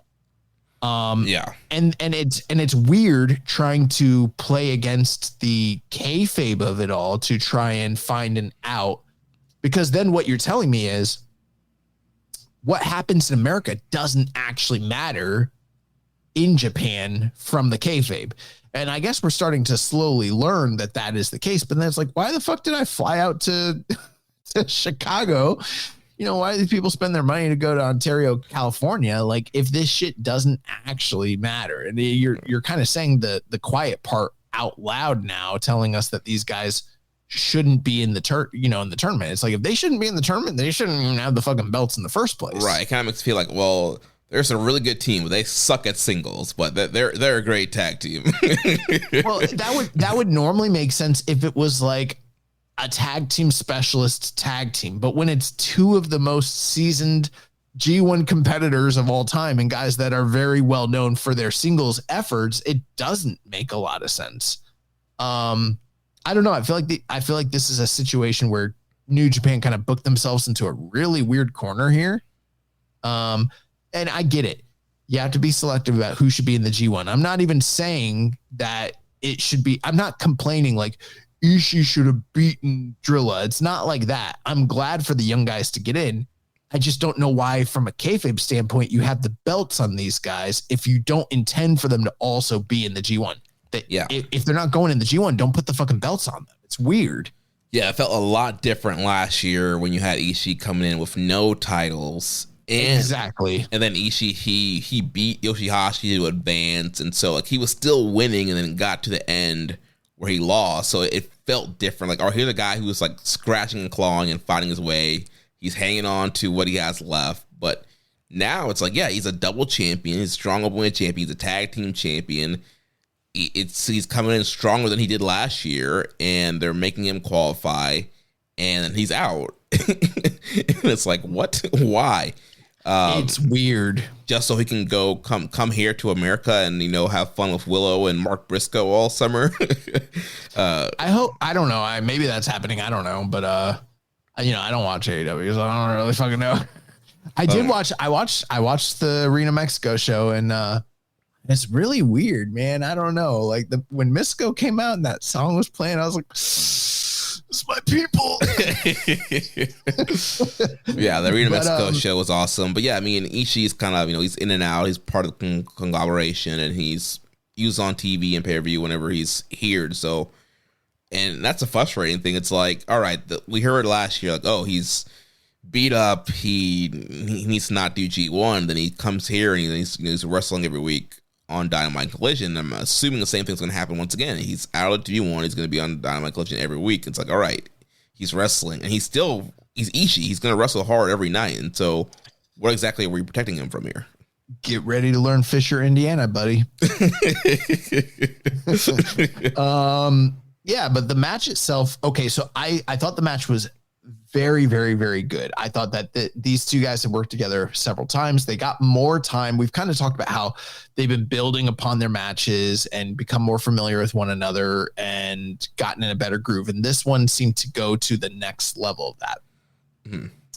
There are times where, for me, sometimes the strike exchanges and spirit spots in New Japan, although we love those things, I think they sometimes can become a little derivative, in the sense that they're unearned and sort of expected, and just kind of the same way how when you watch like certain like AEW or even like an indie spot fest, and they're gonna do the things you know they're gonna do, and it becomes very like expected and kind of by the book.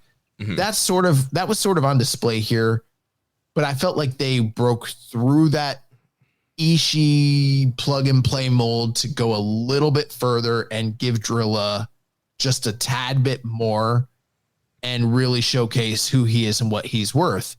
The important thing here is like Ishii fed a lot to Drilla. Drilla survived it all, but still looked like a badass and definitively beat Tomohiro Ishii. There was no shenanigans here. There's no cheating. Like, this dude found a way to persevere, hoist this dude up over his shoulders, drop him on his dome, pick that motherfucker back up, and do it again. Yeah, dude, I popped for that. Yeah, the whole closing sequence was just great. So Ishii hits him for Dragon Suplex. Then he popped back up. Ishii hit him with a clothesline, and then a sliding clothesline for the near fall. Hits another clothesline for a near fall. Then Maloney gets up, hits a suplex for a near fall, and the crowd is going crazy at that point. And then Ishii does the leaping headbutt into Maloney's jaw for a near fall. But then Maloney gets up, hits him with the gore, and like you mentioned, hits him with the Drilla Killer, and he's like, nah, one's not enough. Picks him up again, Drilla Killer again. Just Ishii's body was just like perfectly straight coming down for the Drilla Killer.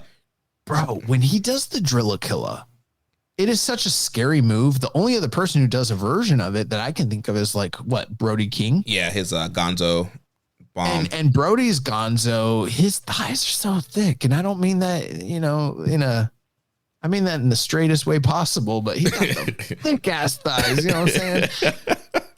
But it's more cushion for the dropping people on their heads in. Yeah. But like Drilla doesn't have that. Drilla is like, you gotta be precise as fuck because the margin of error is so much smaller with him than it is with Brody King. They don't have all of that gap to work through. And somehow, some way, his fucking version of the Gonzo drop looks much.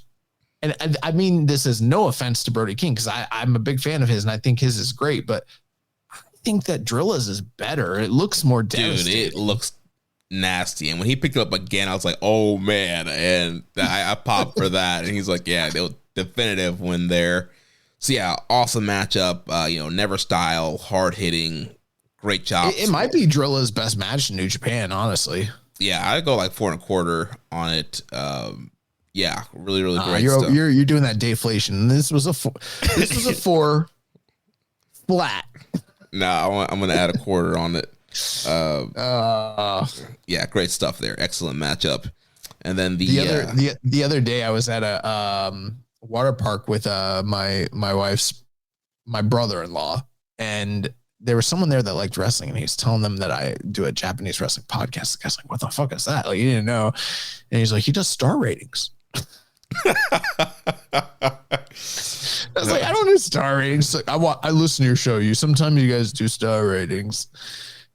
And then people were like, who's the greatest Japanese professional wrestler? Just name one. Just one that I would know. And I was like, I don't know. Like, Great Baba. They didn't know anybody. And then I was like, and I knew the one guy really liked WWF, and I was like, Shinsuke Nakamura. He's like, oh, I know Shin. He's a beast. You should have said Yokozuna. Said Yokozuna. Bro, I'm going to do that next time. I'm going to be like, Mr. Fuji. Speaking of like having to talk about family with wrestling. So I think a couple weeks ago, I was over at my wife's family house, and somehow it came up that, I'm going to All In next month in Texas. And so started asking questions about that. And it was like, oh, what? And then somehow like UFC came up, and they're like, what's the difference between like UFC and what you like? And then I'm like having to like go through the whole. I would have been like 0, nada. It's the same shit. So I'm going through the whole explanation of like, oh, that's MMA. I watch pro wrestling, and like, oh, but what you watch is real, right? I'm like, no, like all pro wrestling is pro wrestling. It's a work, and I'm like trying to explain everything, and then like, dude, Jen's grandfather was like, "You're telling me all that stuff is fake that I used to watch, like Hogan and all that stuff? It's like all that was fake." What? Yeah. Oh, Yeah, dude, it was hilarious. And I'm just like, what's her dad's name again? I always forget. Dennis. My dog Dennis, he knows what's up. Yeah, he knows what's up. And so yeah, Is he still listening? Nah, because he retired, so he doesn't drive as much anymore. So he doesn't. Wait, he's got more time to listen because he's retired. Nah, he's being forced to work around the house now. Oh shit, yeah, bro. When I went to Jeremy's wedding, they introduced me to Dennis, and like Jeremy's wife Jen's like, he's one of your biggest fans, and I was like, oh shit, my dog Dennis. But yeah, he was trying to help me out, explain everything, and I'm like, yeah, they. I would have taken it back. I would have been like, all right, so it all starts in 19. Yeah, they thought like what I was watching, like Japanese wrestling was like real. What I was watching. Why wouldn't you fucking work them, bro? What are you doing? I don't know, man. I had to smarten them up, expose the business. Smarten them up about what? Why would you do that? I would have been like, it's the same shit. Did you know that TKO and WWE are the same company? Did you not know that? Well, because they know like I don't watch WWE, so they maybe thought like, oh, what you watch is different. I'm like, well, it is different, but it's the same genre. Like, so yeah, I went through the whole like. The company that I watched used to work with Pride. Pride used to be the biggest competitor of UFC. It's all the same shit. Everything's the same. And you know what? Technically, Jeremy, it is pro wrestling. Yeah, it is. What in the rule set of MMA isn't the same in WWE and NJPW? It's the same shit. It's the same. I don't care what it says. Yeah. So yeah, that was fun going through that whole explanation. But anyway, back to the G1 qualifiers. Main event here, A block playing. We had the Prince of Pace, Callum Newman, defeating Taichi 23 minutes and 32 seconds. This is so this was the main event, and this is a match I'm very much torn on because I think there's a lot of really positive things to say coming out of the match. I also think there's a lot of negative things to potentially say about the match coming out of it as well. By no means would I say that this was a bad match, because in totality, the efforts of the guys involved, it's funny. Like if you talk to our Discord channel, they fucking hate Callum Newman. Yep. This man's never had a good match in his entire life, according to them, which I don't think is true. I thought that this was a good match, but I thought that there was a lot of kind of things working against the match. Like I will say some things. Number one, Callum Newman, I don't think he's a great striker. And I felt like in a match where a lot of the story was him trying to strike with Taichi, who's one of the best strikers in MMA, in professional wrestling. I don't know if that aspect of it worked for me. There was also the aspect where Taichi was brutalizing Callum Newman, and it was almost laid out in a way to where Callum Newman had to endure and go through the real man's match and showcase that he's tough enough to win this match. But they did something very similar last year with him and Kenta. And I don't know if that really endeared him to being like this babyface underdog that perseveres. And I also didn't get those vibes here. In fact, what ended up happening was the crowd just fucking fell in love with Taichi. They just ended up cheering Taichi the entire time. And by the end of it all, you were like, Taichi should be the one going to the G1. Yeah. He's getting all the cheers. He's eating up Callum Newman. Callum Newman is admittedly very athletic and very impressive in certain aspects, but this didn't play to his strengths. And it made it feel like he's stealing Taichi's spot from him, and the crowd and the Corcoran crowd did not want to see Callum Newman win. And that's the counter of what you want a young guy to be doing in a situation like this. And when he beat Taichi, the crowd went fucking dead silent. And they were like, why? Yeah, I mean, bro, even after I watched the match, I kind of felt like, yeah, maybe the wrong guy won. And I'm going to sound like a hypocrite and wanting the older guy to win. But I'm like, Taichi, he looked better than Newman in this match. He had more of the crowd on his side. He was so over, like all his taunts and moves, like the crowd. Did you feel sort of like maybe there was a bit of resentment from the Taichi side of things? And he's like, remember last year when Yoshihashi and Ishii weren't getting in the G1 and they went out and they showed that they could still fucking ball, and they had almost as good, maybe a better match than anything else that was in the G1 that year. Yeah. It felt like Taichi was going out there and he's like, I'm going to show the world that I'm so much better than this kid. And he didn't look like he was trying to make Callum Newman. He went out there to make it look like, I'm fucking Taichi and you've made a huge mistake. Yeah. Because, that whole like fist thing that he does, like the crowd said his taunt with him, and like they were so behind him, and they were so behind him. All the near falls, he hit the dangerous suplex bridge for a near fall. Like he was just hitting out. And the way he was throwing Callum Newman, I was like, he doesn't care about this kid at all. Yeah, he looked like a star in this matchup, and I like Callum Newman. I think Callum's learning and has gotten better, but this was he did not look like a star. He did not look like a guy that belonged in the ring with Taichi. Like he was there athletically. He could keep up with Taichi, but when it comes to the charisma factor and connection with the crowd, it was like one of these guys is a star and one of these guys is not. And I'm not even sure. Okay. Like, so on the one hand, do I want to criticize New Japan for not pushing Taichi all these years and going with him? Sure. But like, logistically, like who's got more juice left to squeeze? It's Callum Newman. That's the guy. It almost felt, I don't want to like take it this far, but it almost felt a little bit like it was like Taichi was going to business for himself. Where it's like, I'm going to make myself look fucking great. And yeah, you can get the win, but I'm going to be the one crying in the post match. And I'm going to be the one that hits all of my shit. And I'm going to look like the guy that it just made it looked like he was, as opposed to Ishii making Drilla look like a guy that was like, okay, he wasn't ready for G1 before, but now he is. This made it look like Callum doesn't belong in the G1. It should be Taichi. And the truth of the matter is, no matter how much upside there is with Callum, right now in 2025, and this is just true, and this is just coming from a fan perspective, Taichi would have the much better G1 if given the opportunity.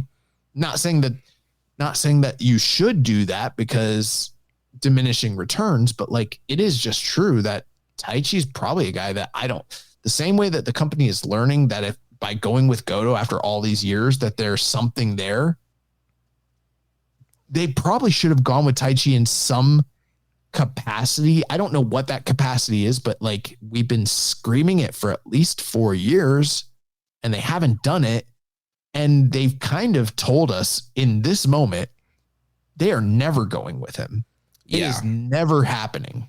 Yeah, they're saying that he's done. And again, I think there could have been a compelling story of him. He couldn't get in last year, but then he gets back in. That's what I like about the qualifier concept. Like you can have guys that were in it last year in G1 get bumped out, have to qualify, and then they have to spend a whole year waiting to the next qualifier to try and get back in. So that could have been a cool story of like, yeah, he wins and now he's back in the G1. Then he still has to qualify again next year, kind of a thing. And like, you never know if he's going to qualify or not. And that could have been a cool story to use. Bro, he got turned on by Sonata. There was this whole entire like key up of like Taichi being the dude that got betrayed bigger than anybody else in that group. And there's a redemption arc for him to kind of restore honor and everything.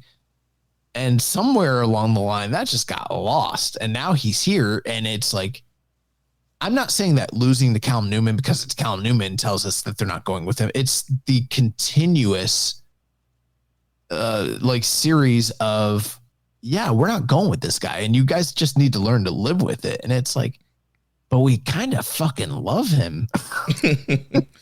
Yeah. So I don't know why you guys have to continuously do this. It's really disappointing. Yeah. And not only do we love him, like he can still go. That's the thing. Like he's still putting on great matches. It's not like it's like a Hanma. Like, oh yeah, we always like Hanma. We'll always remember Hanma Mania. But it's like, no, this guy, great crowd reaction. He has the it factor, and he can still go. He can go out there and give you 9 great singles matches in the G1.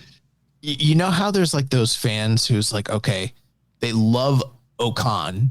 They love the gimmick. They want him to be UE, like Empire leader, but he doesn't have the goods. And it doesn't matter like what evidence there is to the contrary of that. It's like for every good match he has, there's like 3 bad matches and he's just wildly inconsistent. Taichi's not like that. Taichi's like every single singles match he has fucking hits. Maybe 8 years ago it wasn't like that, but in this modern age, like he just fires on all cylinders and it doesn't matter. They're not going with him. Mm-hmm. And it's like a Vince McMahonism where they're like, we're not going with him. It's like, why, bro? Why? I would say like in the Keeping It Strong Style era, like Taichi has been a great performer. And, you know, you had the whole Dangerous Techers tag team that carried the tag division during the pandemic. And then, when every time he had a singles opportunity, and like even some of the KLPW stuff, like he went out there, killed it, had these great matches, and he has the intensity, he has the strikes, he has the cool moves, he has the crowd connection. Like, I don't get, like, I know he's older than some of the younger guys, but he can still go. He could be utilized. It is weird.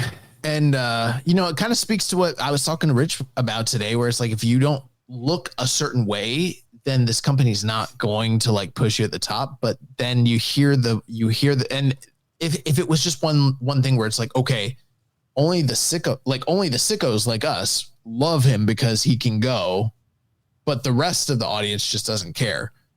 But like the reactions that Taichi gets every single time tells me that they love him. Even like, let me put it this way. I think that Taichi gets better reactions night in and night out than like someone that almost everyone universally loves, like Ishii. Mm-hmm. Like Ishii's like, really well respected. Everyone knows he has great matches and kind of like, you know, he's endeared himself, especially overseas. But like domestically, the Let's Go Taichi chants that are happening every night and the reaction to him is ripping off the fucking tearaway pants. It's like, it's kind of absurd how over he is. Yeah. Related to his lot in life. It's weird. And the fact that the crowd over the years went from Let's Go Home Taichi to Let's Go Taichi, and those chants ring throughout all these different arenas that they go to, all the different cities. It's like, if I'm Gato and I just watch this match, I'll be like, damn, I messed up. Like, maybe, but I feel like they feel like they know something we don't know. So I don't know. You know, it's a great opportunity for these young guys to go in, but it's also part of the same criticism I had last week, where it's like, as awesome as it is that we're going to see all these young guys and Chase Owens go into the tournament together, you know, none of them are going to be like real difference makers the way that you would hope someone coming into this play-ins should be. And like, I'm still of the opinion where I feel like Hiromu should have been in this and probably should be like the fourth guy going in. I also kind of feel like Tanahashi should have had to like get into the play-ins and earn his spot back into the G1 since he got fucking jobbed out and didn't make it in last year. Right. And again, that could have been a compelling story of like, all right, Tanahashi wants to have it last G1, but he needs to qualify to get it. And then you do the tournament where he's going round by round and he's just barely squeaking through. And it's like, can he do it? Will he be able to do it? And then he beats whoever and gets and slides through. Yeah, and I mean, I feel bad because it's like we're spending so much more time talking about Taichi, but like he really did make the match about him, for better or for worse. I don't even know if that's professional or not, but that is just what happened. And, you know, Callum Newman, I think he's got some work to do to kind of like really, and, you know, it is also weird for a guy like him who like he had a title shot this year. Like, why the fuck is he trying to get into the G1? Like if he's good enough to get a title shot, and there were people who were definitely critical of it when it happened. But if he got a title shot this year, why is he trying to get into the G1? Like, if you're good enough to contend for the title, you should just automatically be in. And if not, then he shouldn't have contended for the title. You know? It's weird. And then on commentary, Chris was trying to, you know, say like, well, it was kind of like Cobb leaving while he even got that title shot. And you look at the stats, he's only, you know, he hasn't won any singles matches this year. And I mean, he's right, but at the same time, that's why I'm glad I don't. Well, I guess I'm not glad I don't work for I would love to work for the company. It'd be great to get a paycheck from the company, but I also am glad I'm not beholden to the company where I have to like toe a company line and like make shit that doesn't make sense make sense for people. You know what I mean? Mm-hmm. And sometimes that's what Chris has to do. And I think he's good at it when it's needed. But I like that we can just call the bullshit out and be like, nah, that kind of fucking sucks. Yeah, like this guy, and it was a great world title match. Like he had a great main event on one of the bigger shows of the year. And I get like, yeah, his record's not that great. And also there's different circumstances that got him there. But like he showed he was a player in that title match. And he was in the G1 last year. I get he was one of the low point scorers, but I don't know. Yeah, I think it would have made more sense to just kind of lock him in and not have to qualify, but I don't know. It's what it is. The match was still pretty good though. Towards the end, you had Taichi going for a superplex. Cal Newman backflipped out of it, landed on his feet. He had a Spanish fly for a near fall, and then Callum hit a spinning brainbuster for a near fall. Taichi got a jackknife cover for a really, really great near fall there towards the end. Hits a Kamagiri. Callum comes back with a poison Rana, jumping knee, and then the Princess Curse, which looks like a Bloody Sunday / brainbuster type maneuver. And Callum Newman got the win. So yeah, good main event. The crowd was really hot for these last two matches. Again, I think Callum should be in the G1, but I also feel like it's a big miss not having Taichi. And when you look at the other side of the plains, and you got guys like Don Fale and Chase Owens that could potentially qualify, it's very head scratching to why you could potentially put one of those guys in and not put Taichi in. Because I do feel like at least one of those House of Torture guys in that side of the plains are going to get in. So I don't get, why you would want to put a Chase in this thing when you could have put Taichi. I don't understand the priorities here on who they're picking and why they're picking them. But you know what? I'm not the booker. If I was, this would have looked very, very differently. We have some questions here. Emily in Discord says, is Ichi going to join Taichi in his wet hot American summer over at AEW in the Golden Conglomeration?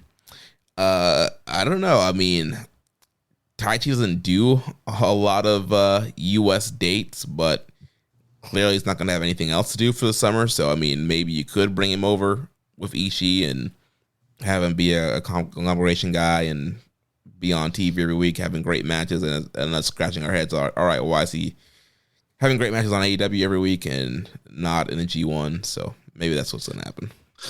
They could at least carry the tag titles and maybe defend them a time or two, and you could, justify it that way. Yeah, you can do that. Next question from Let's Question 7252. I would love to see, Black Mephisto, Matt Jackson take the 1, 2, 3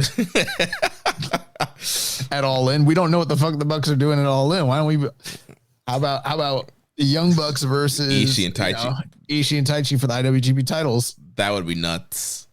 No one, most fans wouldn't care, but that match would rock.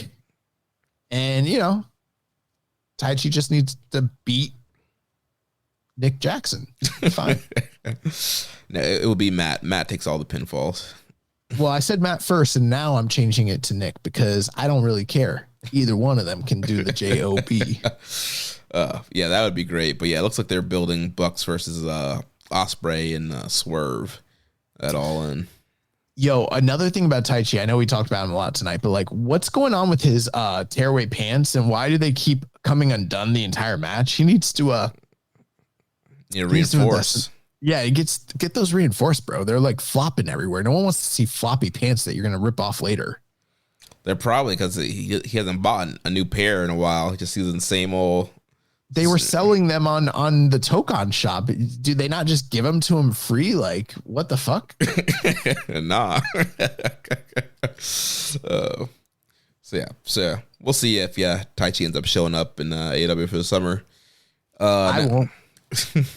Next question from Last Question 7252 says, does Cal Newman feel so wrong in the A block, given the stars in that block?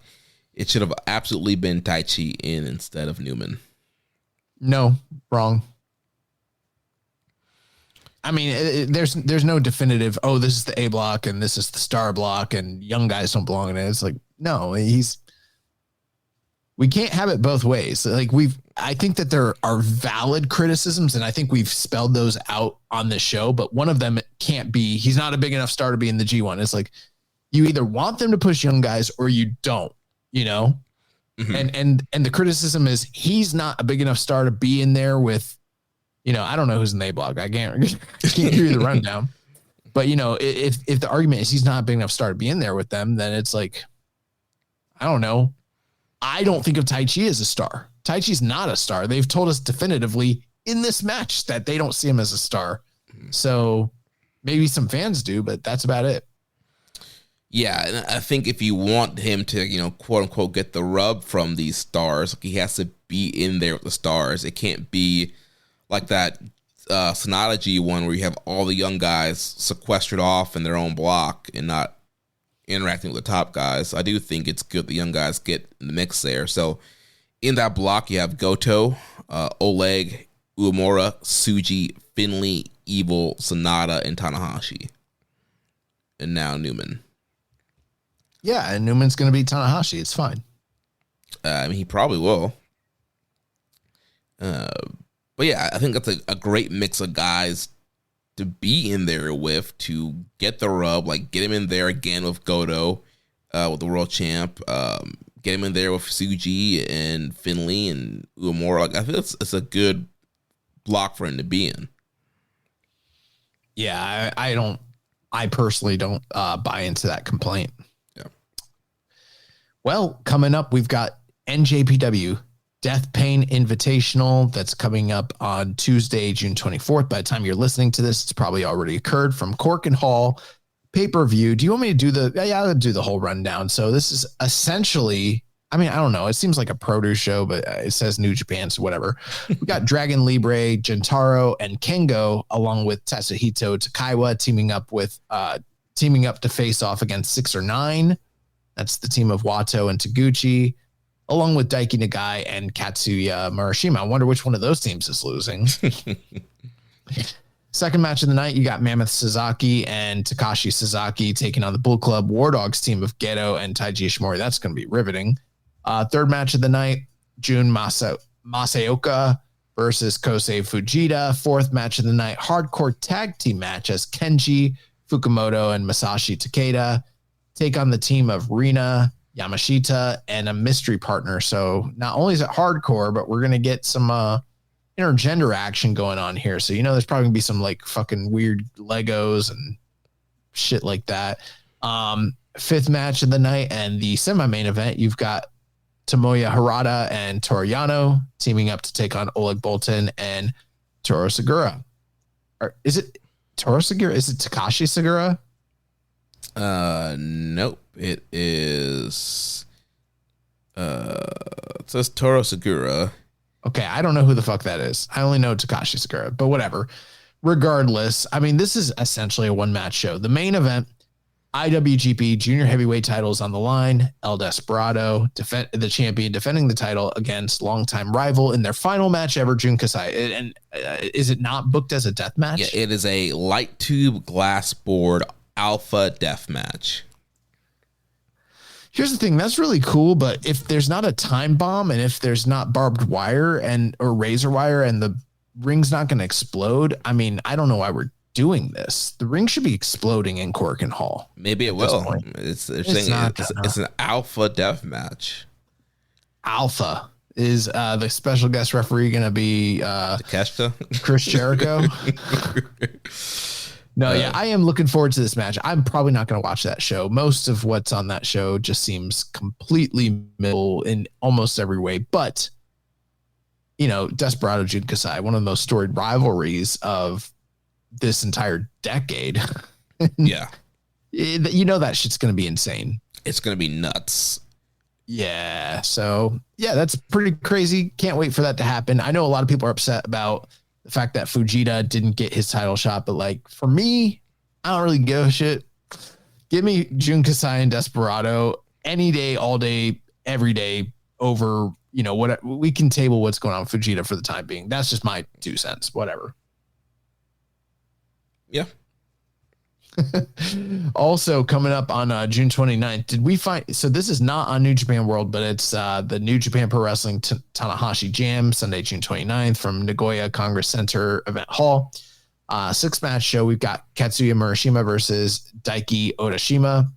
The NJPW World TV title is still on the line as ELP defends it, prospectively so far against Open Challenge. The never openweight titles on the line as Oleg Bolton defends the title against Yuji Nagata. Hiroshi Tanahashi and Namichi Marufuji will team up to take on Kaito Kiyomiya and Ryohei Oiwa. Semi-main event, Hiroshi Tanahashi, Ryosuke Taguchi, and Shota Umino team up to take on Hiromu Takahashi, Leona, and Tatsumi Fujinami. That's pretty crazy. And then your main event, the IWGP World Heavyweight titles on the line as Hiroki Goto defends the title against Zack Sabre Jr. I mean, they're saying it's not New Japan World, and I know it's not, but I'm like, is this just not going to be fucking televised? This seems like something that should be televised in some form or fashion. It will be televised, just not on New Japan World. It's like a TV, Asahi, Japanese special thing. Oh, is it? It's okay. I was like, is it Samurai TV? Like, it's one of those. It's a special. It's going to be just aired in Japan. And I don't know if they're going to put it on World, which it seems very weird to have a world title match. I'm sure we'll see it some way, somehow, eventually. Yeah. It'll probably be in the middle of the G1 when it's like, all right, well, Goto retained. There's no point. Yeah. Well, let's jump into the news. So Revolution Pro has announced that freelancers Tetsuya Naito and Bushi will be appearing at their Summer Sizzler event on June 25th in Wolverhampton. I don't know why you put this on the rundown. Okay. Naito and Bushi, those are fucking indie wrestlers. And this is Europe adjacent news. This really has nothing to do with New Japan Pro Wrestling. Well, Shinihana is done with these dudes. It is New Japan's partner promotion. I did find it interesting that as a partner promotion that they are using Los Tranquilos de Japón. I noticed that too. I thought it was interesting as well. In other news, Sari defeated Shuri at Stardom the Conversion 2025 to become the new IWGP Women's Champion. So I heard that match is really great.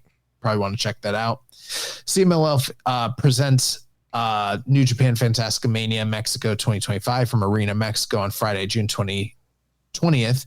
The results were as follows. Red Velvet defeated Kira in 7 minutes and 6 seconds. La Horchita defeated Thunder Rosa. Los Depredoras, the team of Magnus and Ruggiero, along with Gelly and Phantasma, that's Defunto and Zandakon Jr. They defeated Crew, Andrew Action Andretti, Leo Rush, Robbie X, and Rocky Romero. The CMLL World Women's title was on the line as the champion Mercedes Moné successfully defended against La Catalina.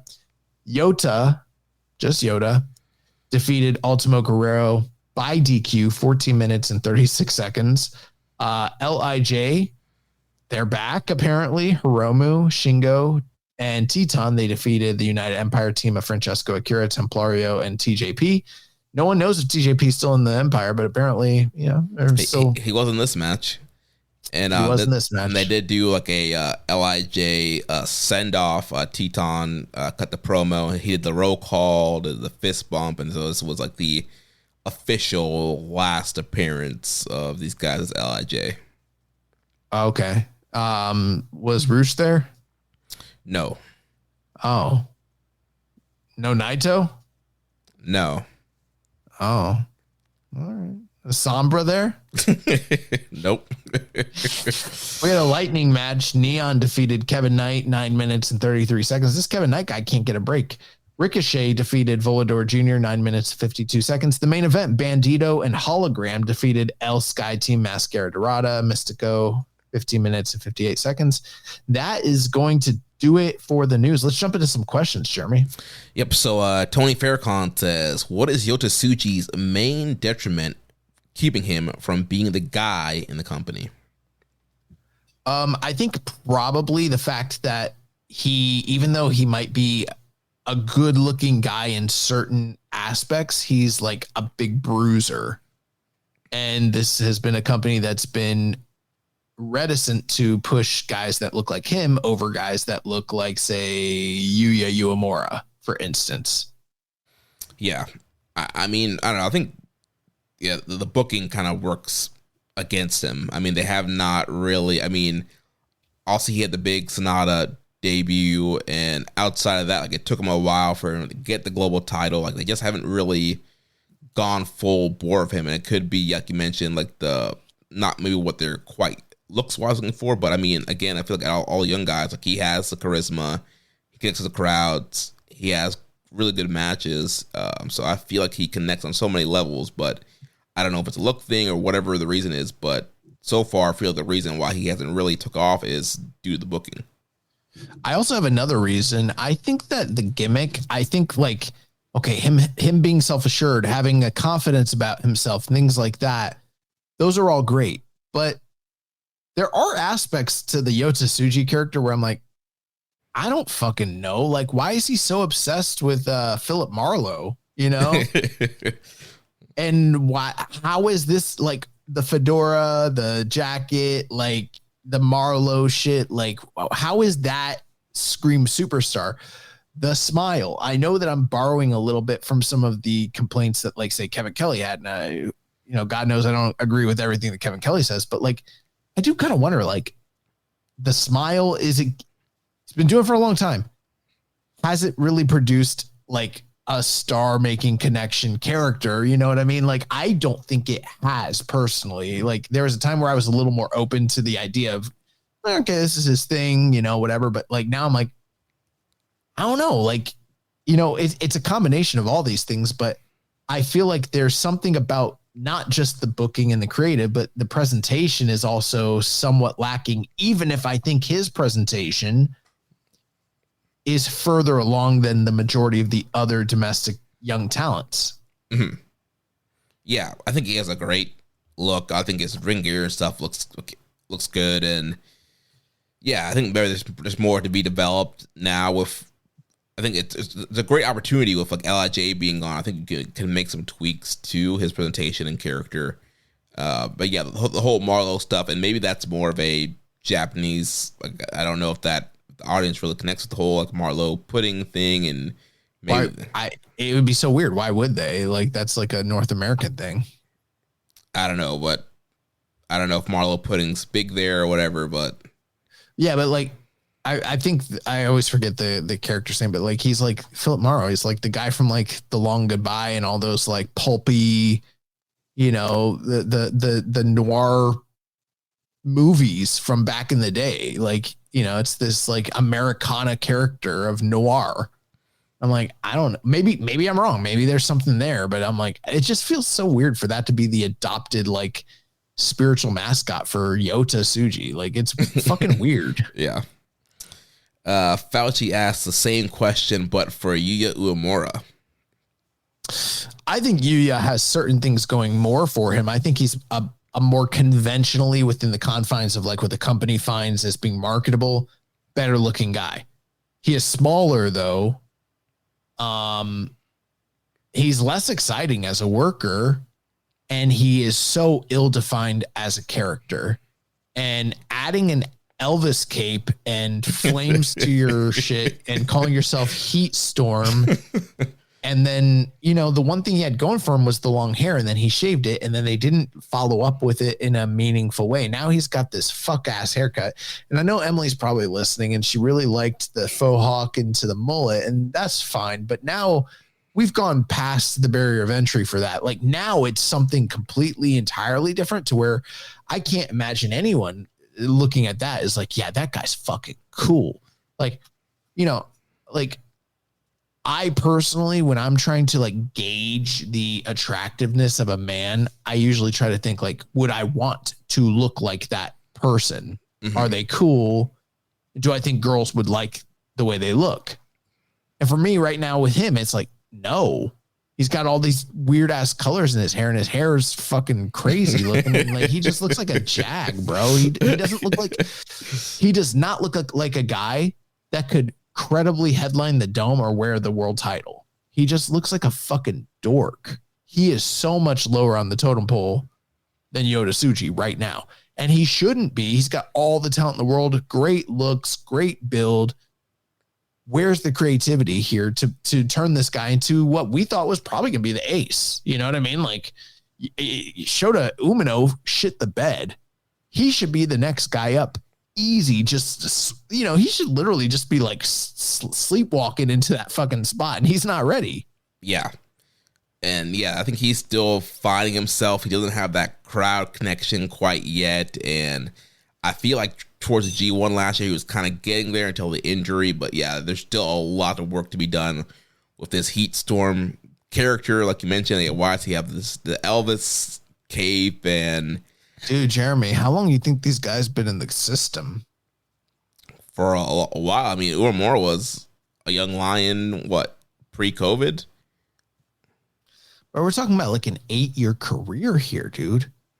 You know what I mean? Like both of these guys, we are so far beyond finding themselves, building, doing work, you know, all that shit. That's like, I know that they got sidetracked by what happened with the pandemic. So you kind of give them that, but bro, 8 years, 8 years, bro. Tanahashi was like, had won multiple like G1s and was like a longtime world champion, headline domes. Like, you know, the guys that were like legends had done a lot of shit by the time they were 8 years into their career. They were not like, I don't know what the fuck. We're still trying to figure this shit out. You know, they're workshopping some shit. Like, no, bro, it's 8. They've been in this shit for 8 years. That's way too long. What are we doing? And like the booking is not helping them. Like Uemura, like he comes in joining just 5 guys, like one of the lower end factions, and doesn't get any big meaningful wins, and is treated like a jag. And then also him struggling to kind of figure out who he is, and crowd connection doesn't help at all either. And so it's like the booking's doing no favors. These guys are still trying to figure it out. So yeah, I think there's a lot of things that you still need to kind of put together before he even gets to like Yota Tsuji level. Fauci also asked, what's the best Fale match since he challenged Okada for the big belt at Dontaku in 2017? Has there been good ones? Yeah, his best match since he challenged him for the title in 2017 was the match that he had with Yuji Nagata in the G1 in 2017. Yeah, that match is pretty good. And that's like one that actually has like legit gravitas and meaning, because like the fact that like a lot of people don't know this, but like Bad Luck Fale was like a member of Blue Justice Army, and like Nagata was his like, you know, his mentor and senpai and yada yada yada. And that was like a pretty meaningful match, and Bad Luck Fale broke character and like paid respect to Nagata, and that was like during Nagata's final G1 run, which I don't know if you're listening and you didn't see Nagata's final G1 run, you should probably like go back to 2017 and like go watch that shit just because it fucking rules. But yeah, I don't know. Other than that, yeah, that was only like a couple months after. Yeah, I don't think there's anything else after that. He had a good G1 match in 2018 against Tanahashi. You know what I mean? Like that's his thing. Like he would have a good match every now and again at the G1 with like top guys, and that's like about it. Yeah. Next question here from Doc. Will Goto break the defense record at Wrestle Kingdom?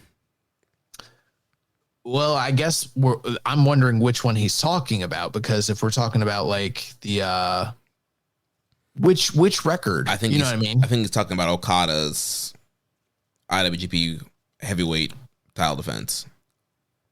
No, there's not enough time for him to break that record even right now. Well, so Okada was what, V12? Yeah. And Goto's what, V7 right now? Yeah. And so he's going to be V8, Tanahashi Jam. And then at his rate, he'll probably defend it September, October, November. So, no. He's not defending it 3 times before the Dome. That's crazy. He will defend it in October. Bro, he's had his schedule this year has been like all pretty crazy. He's done more defenses than a normal champion. Okay, but like let's say that at the very maximum, you have him defend it at like a King of Pro Wrestling level event, and maybe like are they doing a historic crossover or some shit like that? No, but there'll be like Power Struggle. Okay, and there is also Forbidden Door. That's true. Yeah, he could do a. People are thinking he can defend against Shibata. So hold on, 1, 2, 3, 4, 5, 6. He's got 7 title defenses. 8, 9, 10. No, bro, he's still not gonna break. Even if he was like hyperactive and he did 3 title defenses post G1, and he somehow won all those matches, he would still be, he'd be at his 11th title defense come Wrestle Kingdom. Yeah. Which, like, that's Tanahashi's record is V11. That's so crazy. This dude had like more failed title challenges than like anyone in history that hadn't won the title. And somehow he's about to break Hashimoto and Nagata's records. That's crazy. That is wild. Next question here from Takezy. Will Hiroki Goto face ZSJ in an IWGP title match at Forbidden Door? I highly doubt it, since they're facing at Tanahashi Jam. Unless they're going to do a crazy finish there again, where it's like some kind of draw or double finish again. But even still, I don't feel like that's a Forbidden Door match. Again, I feel like he's probably going to face like somebody like Shibata at Forbidden Door. Correct. And Zach, I don't know. Zach might face Will or somebody else like that. I don't know.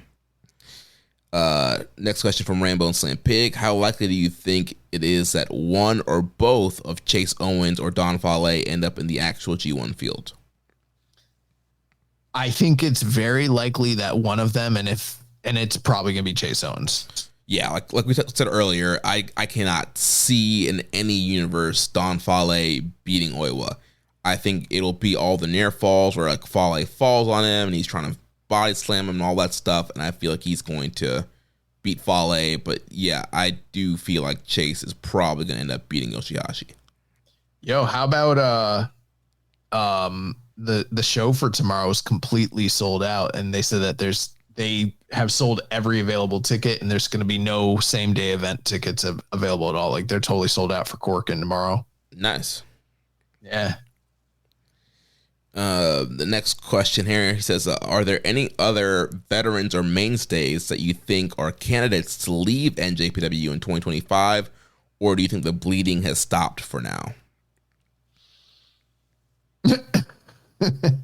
So in 2025, I don't think anyone's leaving in 2025, but in 2026, in January, February, the door is wide open for, lots of dudes to leave. Yeah, and if I had to guess who one of them would be, I would say probably Gabe Kidd. Yeah, I think you have to be on Foreigner watch. All those guys could be all the War Dogs. I know Zach said he's not about money, but who knows? Maybe he might want something different. So I would say, yeah, keep your eyes out on all the foreigners going in the beginning of next year. Yeah, I think Zach's a very likely candidate as well, potentially.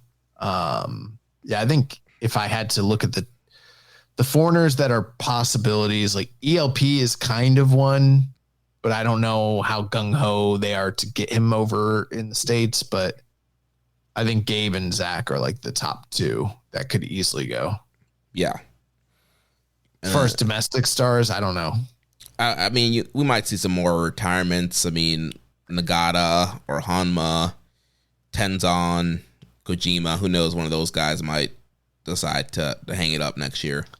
Yeah, who knows? Maybe Gato or Jado decide to do us a favor.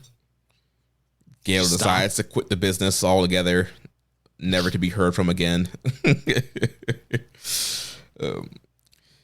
Next question here from Tim Hunter, and big shout out to Tim and all the work that he does on the Social Suplex newsletter.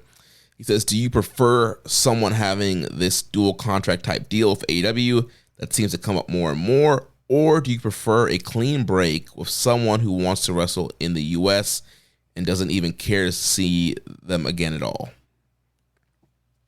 Well, I don't know how many people actually have dual contracts as opposed to other situations where it's like they work for AEW and at the whims of AEW could potentially be loaned out as a trade agreement to New Japan, or the other more common scenario where it's like they work for AEW, but they have a clause in their contract that allows them to take independent dates with New Japan, which, you know, it's kind of a common misconception. Like, and I know Tim knows his shit. I'm not speaking to him specifically, but a lot of people think like Tony Khan is sending AEW talent to New Japan. And like a lot of the big dates that have occurred have been individuals that were like, yeah, I'm just going to go on my own. And they like book themselves. They don't really clear it through the office. They don't need to. Mm-hmm. And, you know, they take the dates. The only like massive, like major stars that I can think of in recent times that had dual contracts were like Jon Moxley, Mercedes Moné, and now Takeshita.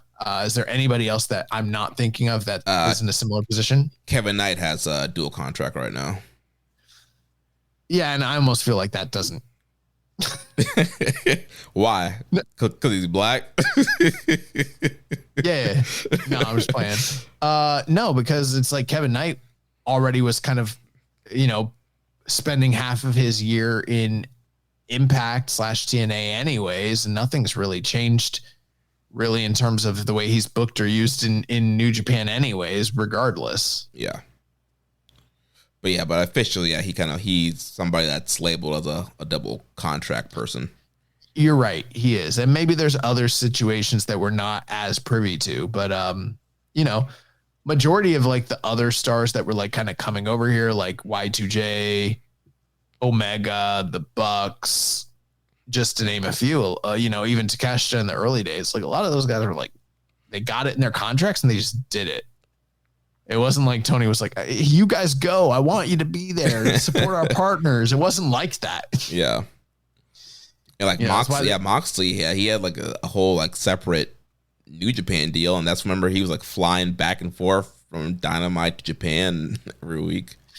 Yeah, and I think that there was even times where he didn't have a contract and he still was working on a handshake deal to maintain, you know, the dates that he was doing in New Japan anyways, even on top of all that, similar to what Jericho was doing. Yeah. So yeah, I don't know.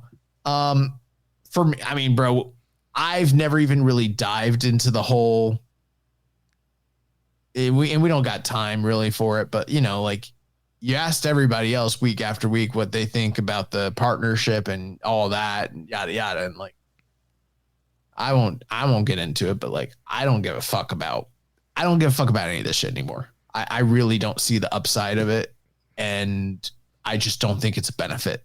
So I really couldn't care less whether somebody who works in New Japan has a partnership or a deal in AEW or not.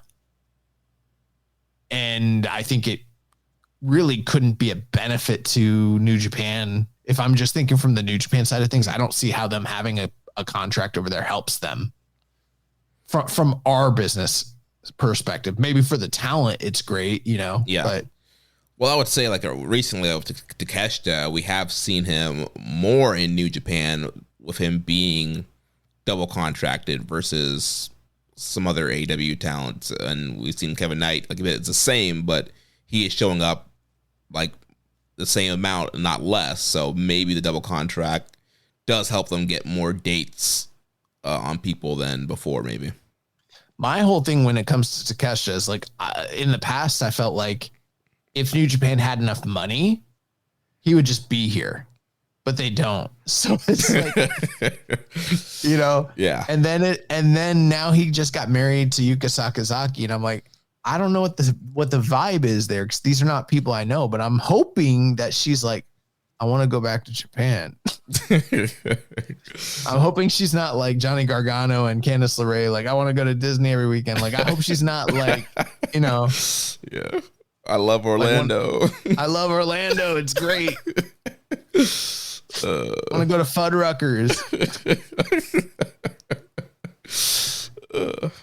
I hope she's one of those that's like, I miss home. Can we please go visit Osaka Castle? You know, shit like that. Yeah, like she has like, they have like family there, and like, yeah, we really need to take care, visit our family. We got to move back. Yeah, that's what I'm hoping for. And it's like, Tony, I can't, you know, you got me for these days, but I got to go work Shinihan the rest of the time. I got to be world champion. I got to work all the gyms. You guys aren't using Yuka anymore. She's the magical girl. I don't know. Like, next question here from the Gucci Mane. With Great Okan calling his shot in backstage comments as the next leader of New United Empire, could we expect a stronger G1 run out of him this year, or is he doomed to linger in the mid card forever? Yeah, I don't give a fuck about that dude, bro. Yeah, I think it's like we mentioned earlier, where it's very inconsistent. Like, he will every once in a while hit a home run, and then the rest of the time it's kind of a hot mess. And you know, I like Okan. We've always liked Okan from Oka Young Lion days, and I want to see him succeed. But at this point, I'm like, I've sold my stock, and maybe he can be the leader, but I don't know how well that's gonna work out. It hasn't seemed to work out for the last leader. What, TJP? Yeah. Next question from Les Questions M252. Does today's show make you believe that Chase Owens and Fale will win their respective matches, given that they are in the Hell of Torture, and you can expect run-ins? I think Chase Owens beating Yoshihashi is so predictable. I would love for Yoshihashi to beat Chase Owens on so many levels, but I don't expect it. And it's not the same situation as these other three matches where it's like there's a clear young guy that needs to be in the G1. They paid, well, who knows? I don't know their dealings, but it's like they most likely paid Chase Owens to take his cowboy ass on a flight to Japan. And it's like they're probably putting him in the G1. Otherwise, why spend the money? Hey, the Lone Star Outlaw, you know, he's got a new gimmick, new gear. This man was beating up fucking marks. Oh my! It was like worse fighting than like what you've seen on like the 1950s, like Batman, or like 60s, whatever that show was. Bro, that was horrible. Bro, I can't believe New Japan like tweeted that out. Like, if he wants to share it, fine. But like New Japan, like retweeting and sharing that video, like that, we went from like Mox, like, you know, scraping his name in the bar and like this cool bar scene, like, who was this, to this. I'm gonna die. This horrible ass bar fight scene, and my first pony ride, and New Japan's like, yeah, look at this guy. Like, what so bad. The Lone Star Outlaw. Plus, I think that dude's probably pedophile anyway, so. Allegedly. Probably, pretty provably. Allegedly. Shouldn't be in the business, but whatever. Next question here from Reddit user most_AD729. What do you think of Goto's run with the world title so far? I mean, on the one hand, every match has been great, and they done business. So and there's the nostalgia factor. The crowd seem to eat it up, and it does seem special. On the other hand, I am sort of like, do we want Goto to go? Like, we want him to have a legendary run? Like, the G in Wrestle Kingdom stands for Goto. I had to think about that for a second. I'm like, is there a G in Wrestle Kingdom? I guess Kingdom. Yes, the King, there is. Goto. So I don't know. It could be so much worse. That's the thing. Like, if it hadn't have been for Goto and his run, if you have to think about the few and far between things that have just been fantastic this year, it's like Goto's run. What else? Yeah, dude. If we didn't have Goto's run this year, it'd be really rough. And at the same time, I'm still critical of it because I'm like, it's Goto. I don't know if I want. Don't get me wrong. I love Goto. I think he is a top-notch performer. I think this was long overdue, and I think it was so meaningful that he got the run. But it's hard for me to go from a place where it's like, okay, we didn't even think he was going to win this title to, okay, every title match is great and it's doing business, but we also kind of think he could lose at any moment. And then suddenly, it's like 6-7 months later and you're like, oh, he's got 7 title defenses. He's about to set all-time records for the belt. Do we want Hiroki Goto being the guy that sets the all-time records for this iteration of the title? I don't know, man. Like, I'm a little torn on that. If it all ends up working out to where this furthers business because he's going to, build up his name and put somebody over and be a reliable name to continue to do business with these young guys in the future. Sure. But I'm a little like, did we pass the peak a little bit? Like, maybe Shingo should have beat him, or maybe it should have been David Finlay back in April, like I'd been calling for. I don't know. Yeah, I mean, I've enjoyed the run. The title matches have been great. I think he's been a great champion in ring and business. I do think there is a shelf life to his run. I don't know if it's past or not. I mean, Dominion was down, but overall they've done good business with all his main events. So I can't really argue against that. But I do think at a certain point you have to be like, all right, like this older guy who just a couple of years ago was like pretty much booked as a geek is still the world champion, and we haven't any young guys gotten over yet. So at some point you do have to get the belt off of him onto a young guy, and there's a shelf life to this, but I'm not quite sure if it's hit the expiration date just yet. Next question from Razor Resolve Good. Does the G in Keeping It Strong Style stand for Goto? Sure, whatever. And then last question here from Stunning Sand 1998. Since the WWE is currently trying to make a 50-year-old comedy wrestler a badass, should NJPW try the same with Toru Yano? They should, but not with Yano. Yano was already a badass, and it reverted to his badassness many times. I think they need to do this with Taguchi. Deathmatch Taguchi. I didn't say that, but, just give him an edge. No more ass shit, Risque Truth Taguchi. Yup. Can't handle the truth. I'm driving now. Oh, man. Well, that's it. Do we want to bring back recommended match of the week, or are we leaving that off for now? I'm busy. All right. Well, then that's it then. That's that's gonna wrap the show up. Then next week we'll be back to preview the conclusion of the New Japan Soul Tour. So remember, if you want to watch our show live or listen without ads, sign up at patreon.com/KI Strong Style. You can also make a donation by visiting socialsuplex.com/donate. Click on the donate button under the Keeping It Strong Style logo. Make sure to connect with us on social media on X and Blue Sky. Follow us at KI Strong Style, at Social Suplex, and at Jeremy L. Donovan. On Facebook, follow us at facebook.com/Social Suplex and the Wrestling Squared Circle Facebook group. On Reddit, I am the Pro Black Guy, also Keeping It Strong Style.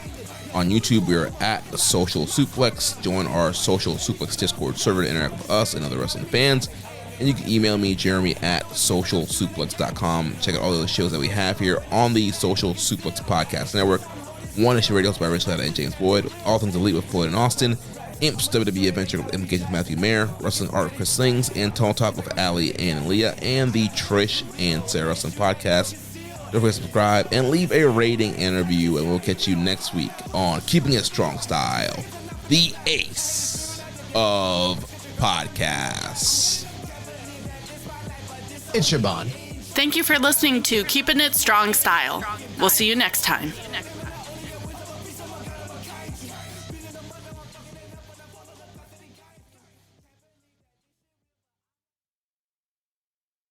If you're a podcast host, listen up. This one's for you. My name is Allie Jackson. I'm the host of Finding Mr. Height, a dating and relationship podcast that I've been doing for 4 years now, sharing my positive and practical approach to dating that's built on my own life experience. And I wanted to share another experience that I've had, my secret behind monetizing my show. It's called Red Circle. And I was just telling my colleague about how much I love their platform. With Red Circle, not only am I getting a seamless hosting experience, but I also love the support I receive in ad sales. It's not just typical ad sales either. It's targeted opportunities based on my show and my life. And the platform is super simple. You just set your preferences and Red Circle matches you with sponsors that align with your show. You can vet every opportunity and their platform gives you great analytics. More recently too, my Red Circle team has brought me opportunities outside of my podcast on social media to really augment the podcast partnerships, bring them full circle. I just can't recommend them enough. If you want to give it a try, go to redcircle.com to get your free trial. That's redcircle.com for a free trial.